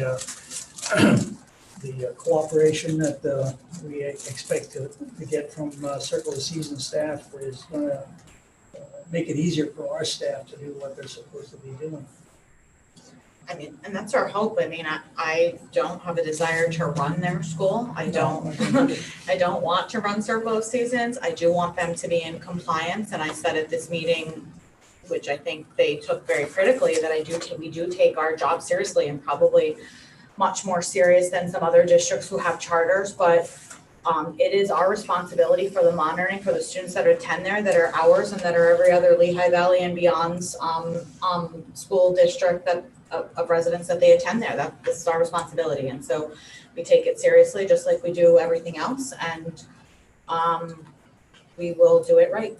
Well, we do take it seriously. In 8th grade, these kids may come back to our school and continue to get their degree at Northwestern. They may continue to go to other charter schools till they graduate high school. But the consequence of us not approving the charter is that it would go to appeal to the state. And the history on those appeals from charter schools for a charter that's been denied is that the state then takes over the monitoring of the charter, and the state is the monitoring authority rather than our school. So we would lose total input as to what our neighborhood kids are getting when they go to their Circle of Seasons school, because we're not going to monitor the program or have any say in how they're being taught. That's half true and half not true. We don't have any say into what goes in the document, but the responsibility for the oversight is still It's ours. still ours, even though the So state, we wouldn't have any, I'm gonna call it, requirements like you see here, that we're trying to put in place, meaning the CAB would put in a charter, but the responsibility of the regular audits that you said, Ms. Matika's going down, that still would lie with us. The CAB would likely give a charter document that says what we could hold them accountable to, which might be something less than what you see here, but we would still be required to do the monitoring. It just might have less in it. so if a charter is denied by us, by the home school, it would be appealed to the state would take it over, and we would still have to monitor the charter that's between the circle of seasons and the state. Yes, that is my understanding of how it works. And keeping the interest of the children that go there in mind, those 60 or so that go, Of ours, we are probably at 80-ish, more, let's say a little more than 80. She can probably pull it up. I can pull it up. We got 13 new enrollments in the last 2 weeks. Can I ask a quick question? You're mandated to do vision exams, dental exams, and physicals at certain times. For those 80-something students, whose responsibility is that? Is it our responsibility or is it their responsibility? I don't know the answer to that. or what, For health There's- exams. There's certain vision exams that get done, dental exams and physicals to ensure that students are taking care of their health, and it's a requirement of all public schools, and I just was curious, is that their responsibility or our responsibility for those 80 plus It's not students? ours. They do employ a full-time school nurse. I haven't, because it's in student health records, looked at the detail to find out whether they're doing it, and I don't honestly know if they're required. I would presume because they are a public school that they are.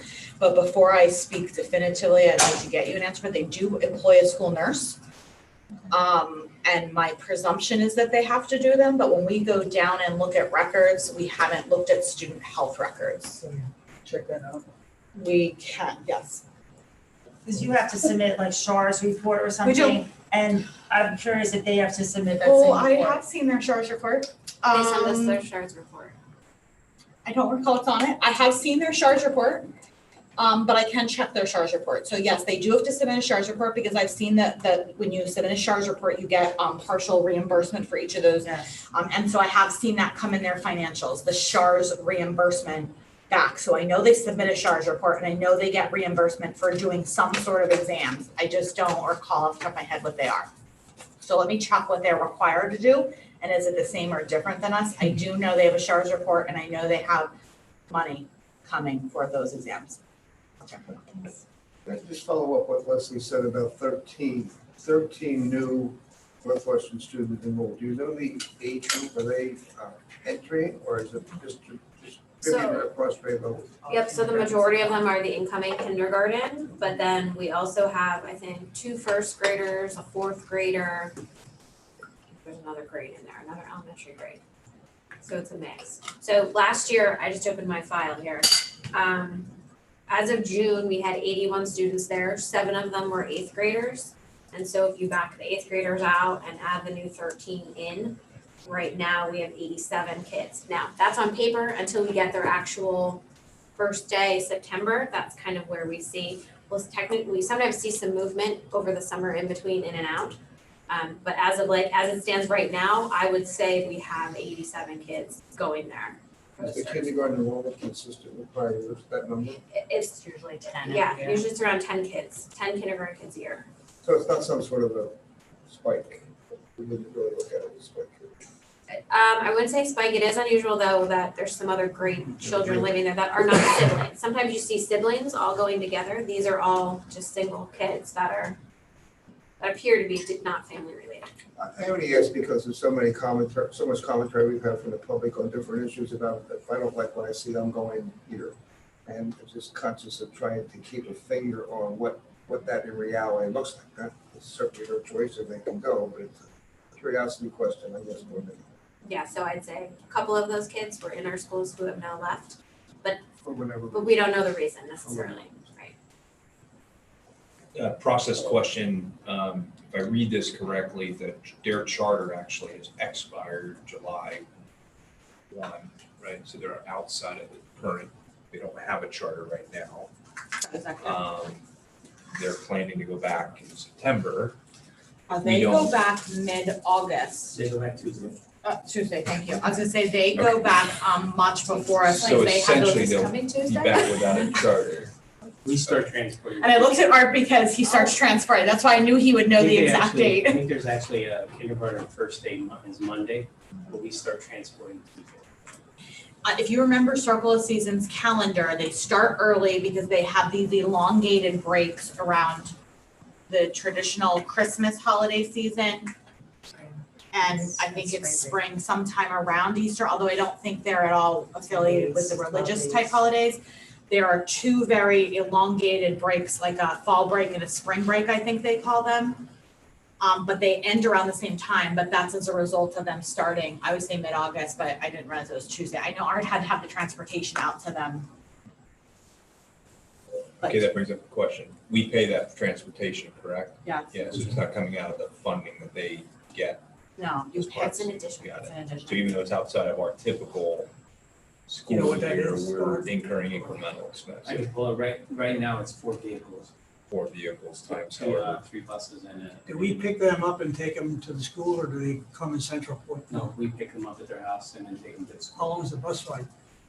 We keep them under an hour, they're the same thing, but it's a full hour till we get them all, there's a lot. I guess my follow-up to the timing is they're operating without a charter, although we're still continuing, we're going to bus them, even though they technically don't have a contract with us. I think it stays I think the old charters, we stay in status quo until the board will Got vote. I think that's right. Okay. Yeah, we inquired a few times about transportation. If you recall, there was a question about, do we have to transport in excess of 180 days? 180 days, because they were offering summer programs. And we had a question about the Friday before Easter, because we're not open. And we tried to negotiate that in the calendar, because we always end up having to bring someone in to drive. Obviously, pay double time or whatever it is. But that is one of their school days typically. We do not pay double time. What is it? Our employees are hourly. Oh, hourly, So- right. So they're not getting that overtime. Right. They don't get paid, the drivers during that time, but. Any other questions or comments? We'll bring it back and maybe we can get some of these things answered. Mr. Lizer, do you want me to ask the status quo / should we be transporting outside of existing charter question? That to me is just a contract legal question of, right, I read it as a 5-year term that expired and now we're sort of in good faith, I guess. I don't know if it's good faith or if it's contractual, but from a legal perspective, we need to make sure we're covered for transporting those kids. And I'm obviously not an attorney, but I believe since every public school has an obligation to transport to charter schools, regardless of that we are the chartering district, probably has no bearing on the fact of our requirement as long as they're operational to transport those students. No different than if 7 Generations was negotiating with East Penn and they weren't coming to terms, we still have an obligation to transport students to that school. But we certainly can clarify that. It's like you do a private school, so even though they're not really chartered or public with it. And we're only transporting Northwestern Yes, resident correct. children, so other districts are also transporting starting next week. Got It's it. within 10 miles of their borders.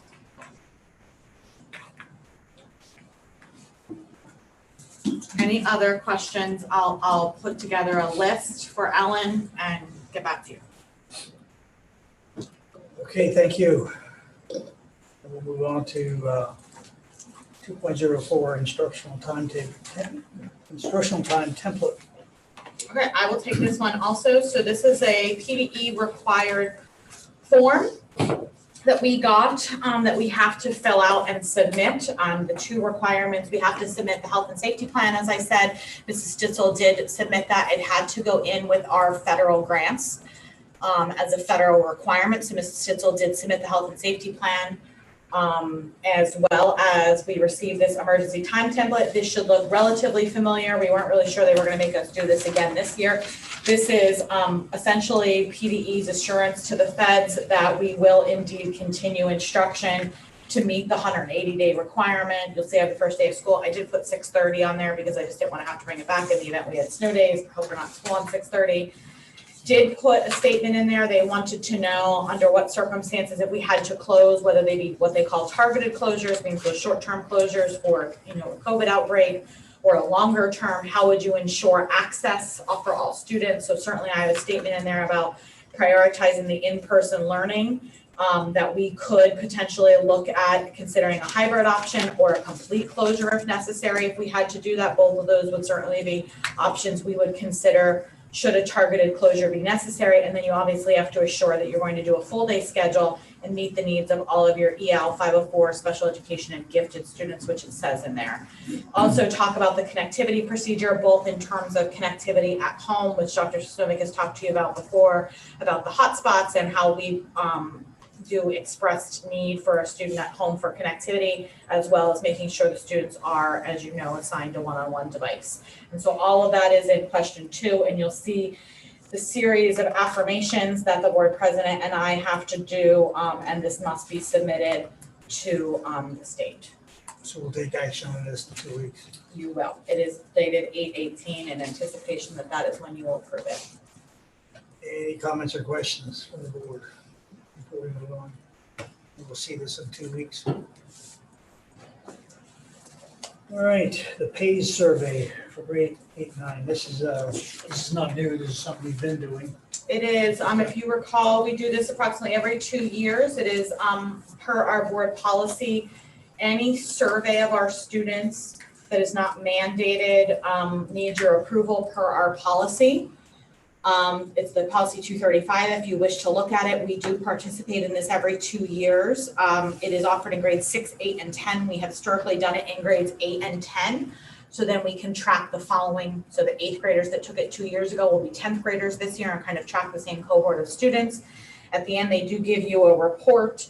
It is anonymous in nature, but does give you patterns and highlights of things that you might want to program or plan for in the area of substance abuse, mental health, depression, suicide, those types of things that you might want to proactively address based on the students' answers to the questions. We do have a process by which our parents are informed about the survey and the option to opt out should a parent wish to do so. And they are given the opportunity to review the list of questions that students will take. But we've done this for, I'll say, the last 3 6 years, last 3 times administration, and it's always been valuable. I think it is also helpful with our Lehigh County Drug and Alcohol money for our SOP process that is paid for by Lehigh County Drug and Alcohol as part of our participation in this. So it's been of some value. It has been. I mean, that's where we get some of our targeted programs. If there's a group of students or a grade level or a building that happens to be struggling in a particular area, you also annually approve the Center for Humanistic Change as our SOP provider that provides some of that, as well as our counselors on site, obviously. But it has been. Okay. Comments, questions? Keep it going. Yeah, what's that X5? Question X5. It says, "Are you?" It's very deep. Is that the intent? Hold on. I need to open the RU. Hold on. I got the first one. How old are you? This is on the dictionary. Yeah. I mean, attachment unit. Yeah. Number, yeah, X5. I don't know the answer to that. I don't know. Okay. I don't think it's intended to be deep. I'm guessing it's a typo, but I don't know. Okay. It just says, "Are you?" Are you? I am, but I didn't know. I don't know. I don't know. I will check. I know in the past we uploaded the questions because someone in the past had asked if we could see the kind of questions. I'm going to tell you I don't know what it means. I will find out. So we'll take. I'm sorry. You have to scroll down.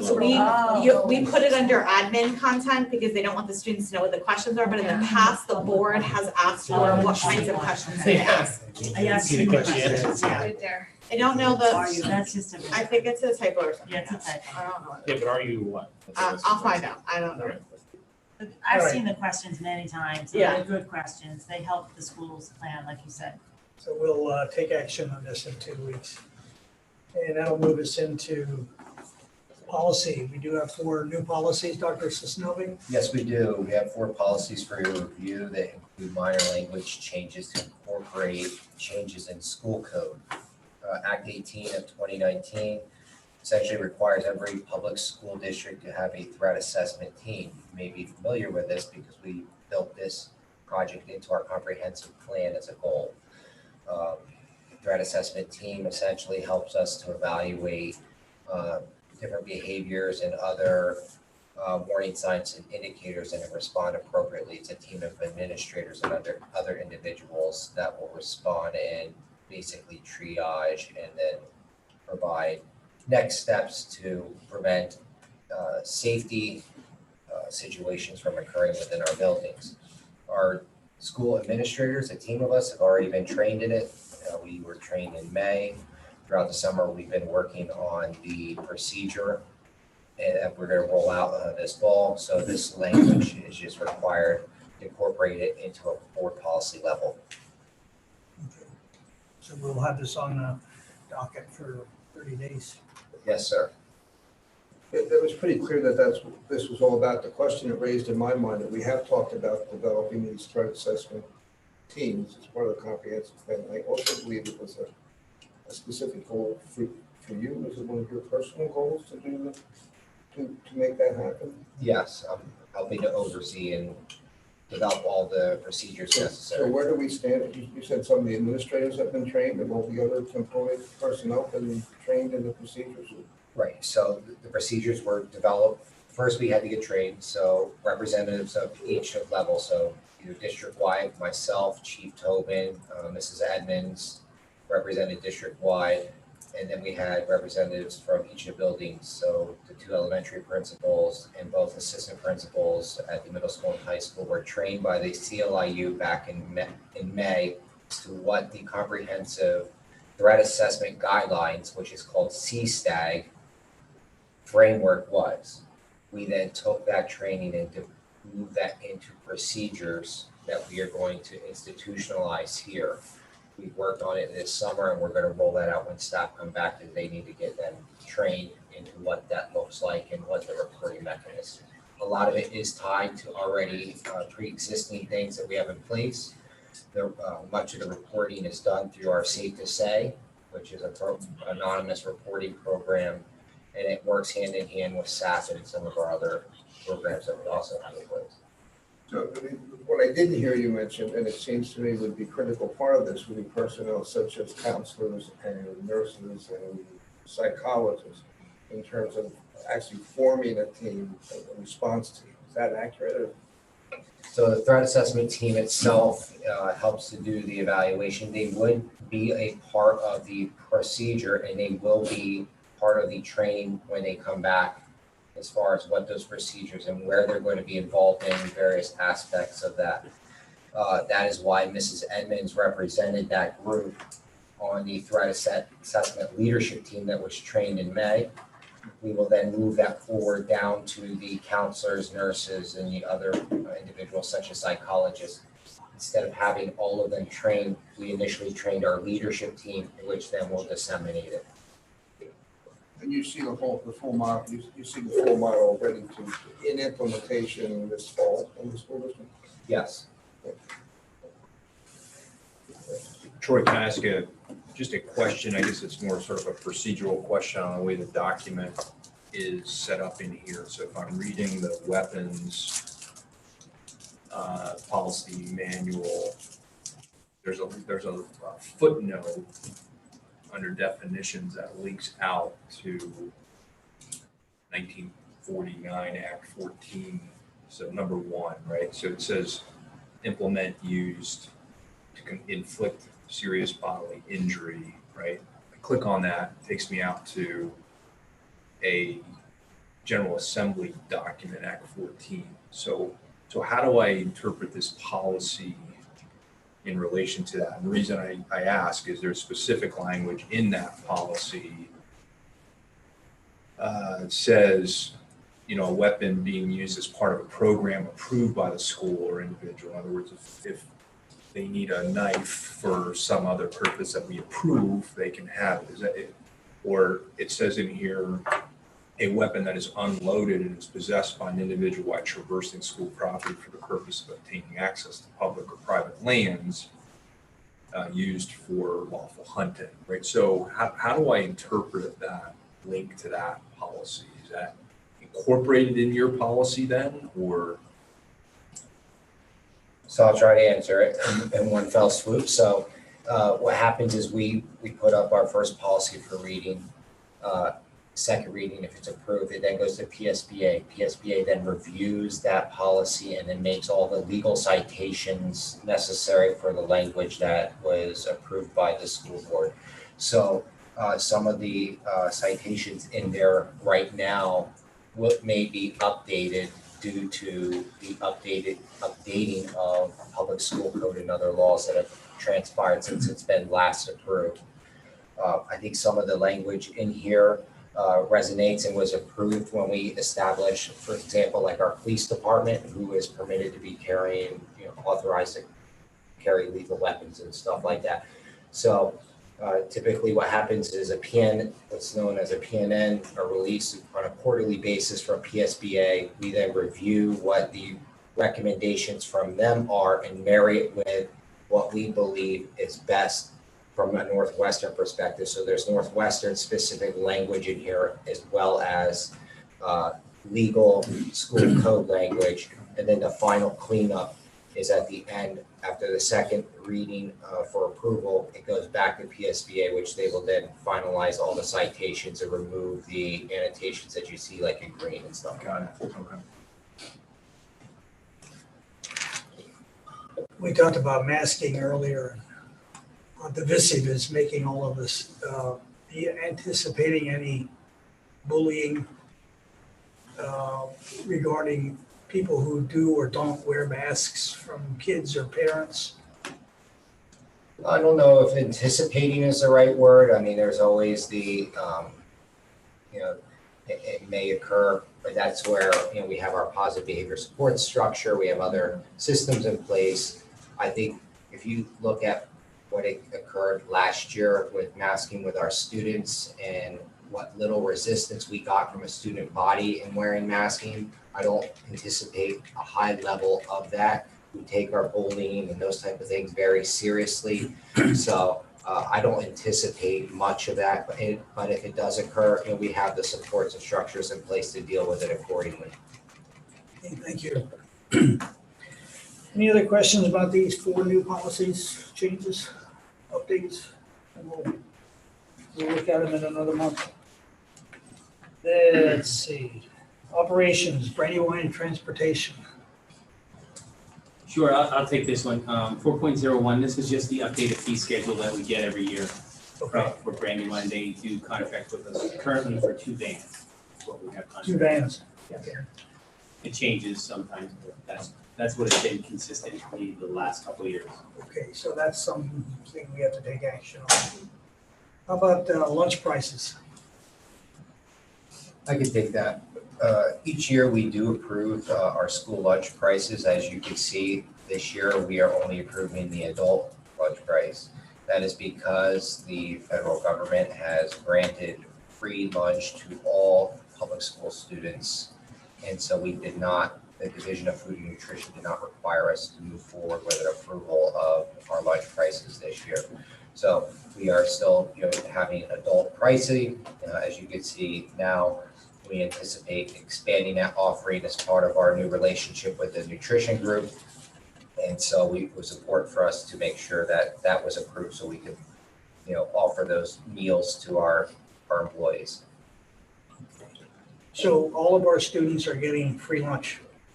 Yeah, they extended that last year, if you remember, for COVID. They allowed all students to receive, regardless of status, a free meal. They expanded that for the 21-22 school year this year. Would add one plea for those parents watching. We would ask you to still, and we will send a letter that details this. ask them to still fill out the free and reduced lunch applications. Because if it not, even though it might not have an advantage to them, it does have an advantage to the district because a lot of our federal funding is based on our poverty rate, which is derived from our free and reduced lunch. So we will probably send a couple push outs this fall to try to get people to fill out those free and reduced lunch applications and explain the importance of why it's important to us as a district, because we don't want it to have an effect on our federal funding for years to come because we have an impact on our not gathering the appropriate percentage. Yeah, and I want to continue on that PSA because it actually does have a benefit for families. So if you can remember, there was another program that was put out due to COVID, which was called the Pandemic Electronic Benefit Transfer, or P-EBT, where families that qualified for free and reduced lunch actually received a money from the federal government in the form of a card, and it was facilitated through the schools being able to obtain and acknowledge that they were indeed a free and reduced status. So any families out there that may believe that they fall in that category, we strongly encourage you to please fill out an application so we can have it on file. Because I anticipate the PEBT program extending into the 21-22 school year, and I would hate to have families miss out on an opportunity to receive some financial benefit to help them. What's the reimbursement of that? I mean, we're paying for that school lunch and then being reimbursed under the grant, National School Lunch National Program. School Lunch Program? For this area. But just remember, like, we got a significant amount of federal funds, title funds that Leanne regularly talks to you. All of those are derived from free and reduced lunch percentages of poverty and economically disadvantaged that we don't want to have a multiple year effect because people don't fill out the application. Because I would tell you every year so students traditionally get free lunch regardless until October something, there's a date. 15th. Is what it is, 13th? 15th. 15th, and so then on the 15th, usually the people that don't complete it, they stop getting free lunch, and then we call them and they fill out the application, which obviously won't happen this year, they'll continue to get it. So we're going to try to plead with them to make sure we continue to fill it out, because it's important for us and important for them, but I think that will take a few messages, because when you hear it's free, people like, then why are you sending me an application? Why do I have to fill this out then? So I just think that we have to do some messaging around that. I did, a curiosity, did the fact that was available to all kids improve revenue last year? In terms of lunch revenues? I think it's hard to say, due to the fact it was a COVID year, the way the food had to be offered, trade, individualized. I think just by nature of families also being very cautious about what their kids were eating, we didn't see a large increase. I would say it was more status quo, but as we move forward into this school year, the restrictions that we had in place last year with regard to COVID are not as stringent. So the offerings will be much more, well, we have a new food management company. The offerings will be much greater. So we're hoping to see a large boost. If I could just add to that, so just for a point of reference, so our school lunch prices last year for the high school was $3.30 per meal. Our reimbursement through the federal government this year was $3.51 a meal. So we're receiving a little more reimbursement than what we would have received through a paid lunch. So there's really no impact on our budget or on the contract that we have with the food service? We just have. In what regard? If the federal government is subsidizing all the meals, and we provide meals that cost exactly $3.51 or 10 cents more, 10 cents less, what happens with that excess or deficit? Same thing that always happens. So you know messages in the past, sometimes the food service the general fund does have to supplement the food service fund. If we serve meals that are in excess of our reimbursement at $3.51, or our expenses exceed the revenue, we would still have the same issue. Yeah, it's just gonna flow through, think of it like a financial statement. So we're gonna collect that $3.51 per meal as a revenue, and then whatever the food cost, the labor cost is, will be deducted off that to come to our bottom line, to either be in the red or in the black. Right. Okay. So the goal hopefully is that coupled with that federal reimbursement with the new food service management company, we get back to the black in that fund and have a either break even or a net profit, we start to realize. So you would think with free lunch, you'd get more participation. And that's what I was just about to say. Tell everybody, even if they're packing, to get a lunch, because that only helps the district. And I think exactly, eat 2 meals. But the fact of the matter is, a lot of families may not have wanted to pay for their child to try a lunch or whatever. The option is there, and I think it might help us in this transition year to a food management company.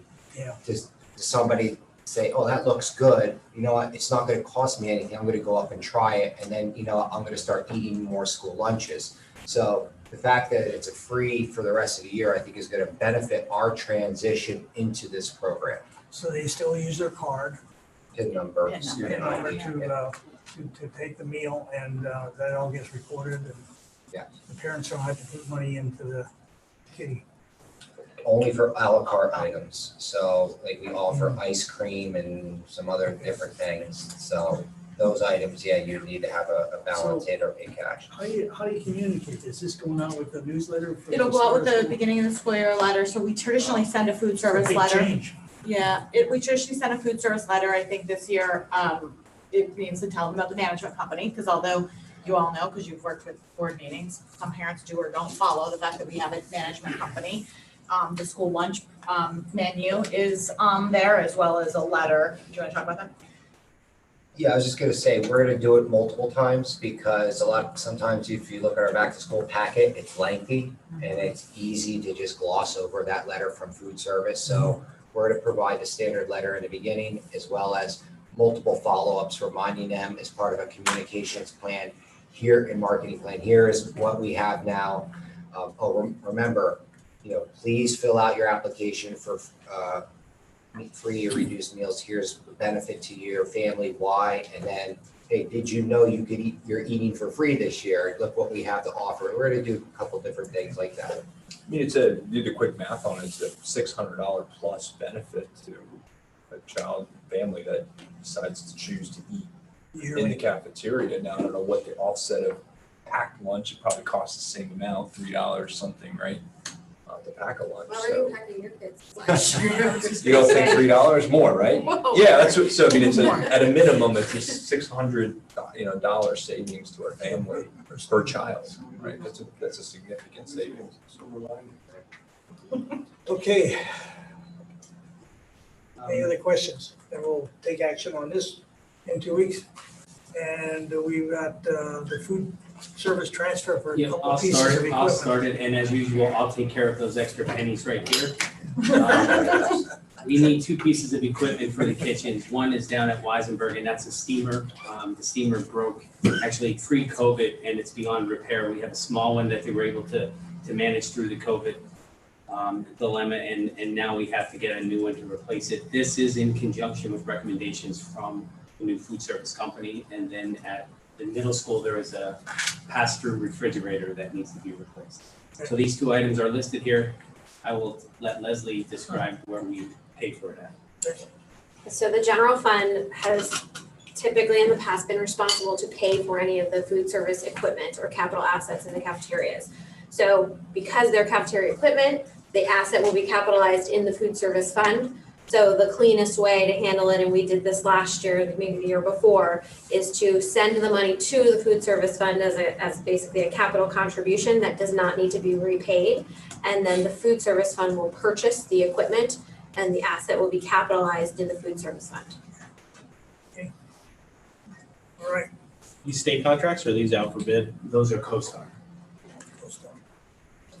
All right, the roof replacement. This is a proposal, and this is part of our roof management plan and our capital improvement plan for the roofs. And this part, we used to have this together with the stadium roofs, between the ticket and the building, but we broke it out so that we could take care of the operations building. This is a part restoration and part brand new. The shingle part is existing from the original building. The restoration of the flat roof is gonna get restored because there's some skylights up there, as you can see in the drawing.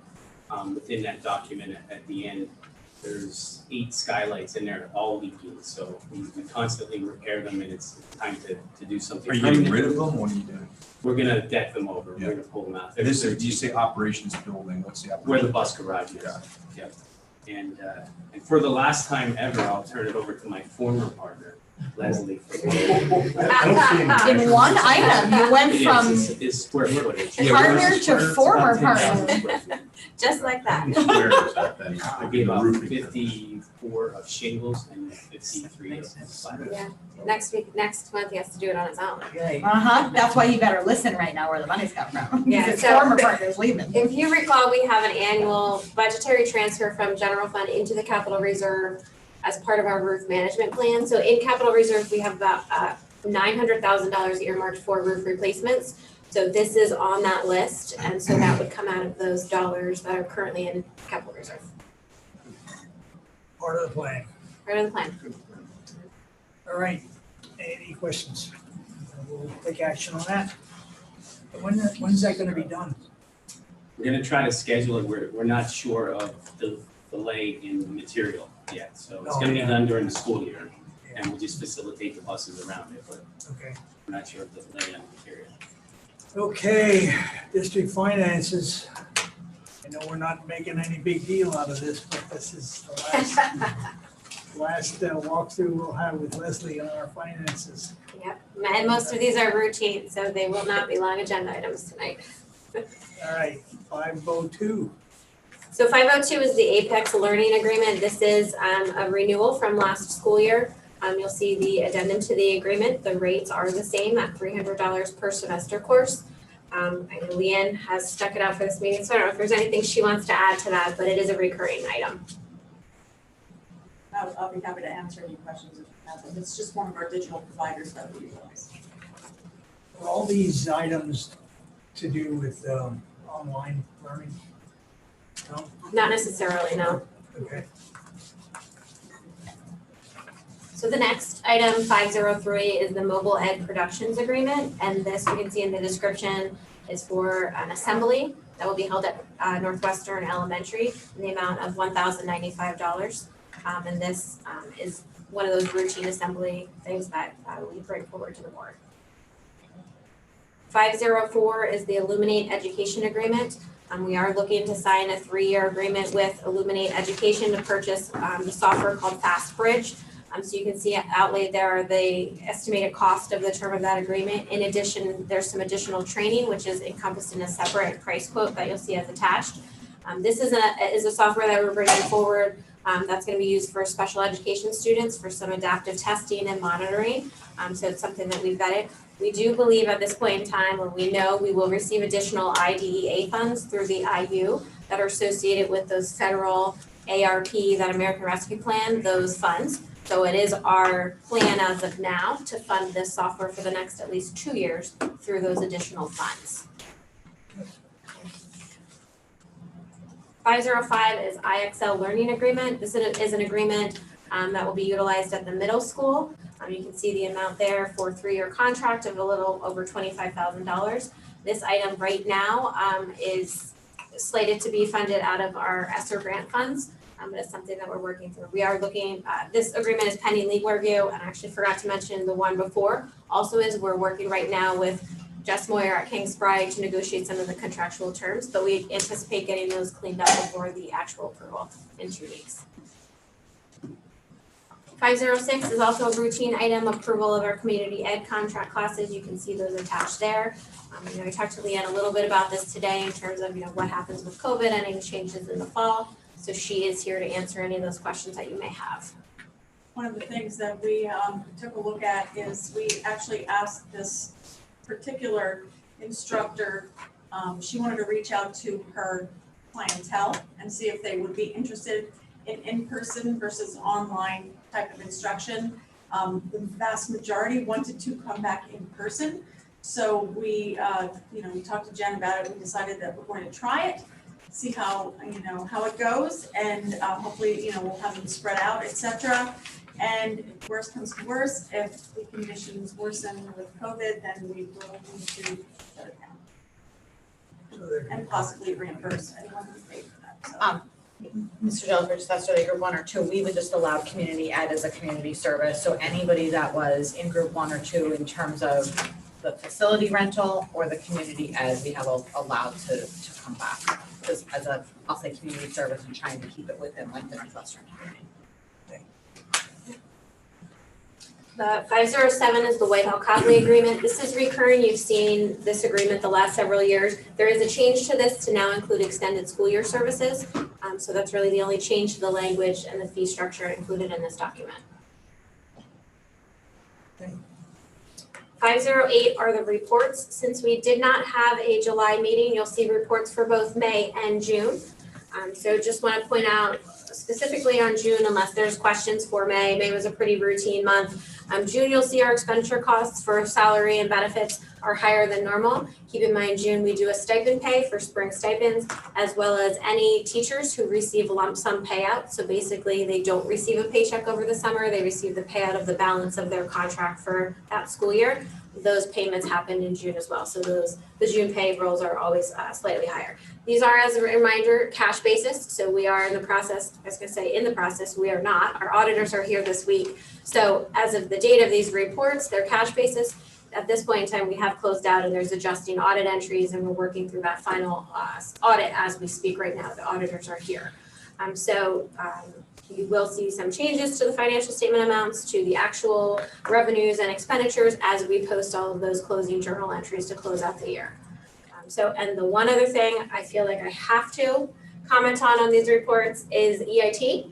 You'll see our EIT collections trend at a little less than 6.5% over our prior year collections and significantly exceeded our budget amounts for 2021. So I hope Mr. Toll is watching or listening. Because that's really good news and that's strong collections, and the fact that they exceeded collections from prior school year or fiscal year, I guess rather, really is a good indicator of our local market and our taxpayers. So unless there's any additional questions on those reports, so that's my board report. Thank you, Thanks. Leslie. I have to ask one question. There's a CD that matured 7/3. What do we do with that? So we let that roll into the money market account because the money market has a higher interest rate than what the CDs are right now. So we communicated with the bank and basically we'll just watch to see what happens. Right now, it just doesn't make any sense to tie any money up. So as we progress, as taxes come in, we know we have significant amount of reserve cash sitting in our money market account.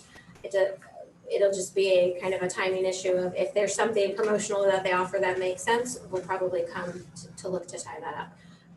And over the next year, we have a couple more that are coming due. That obviously, we'll see what happens. Okay. Yep. Receive reports. Thank you. All right. Old business. Any old business from the board member?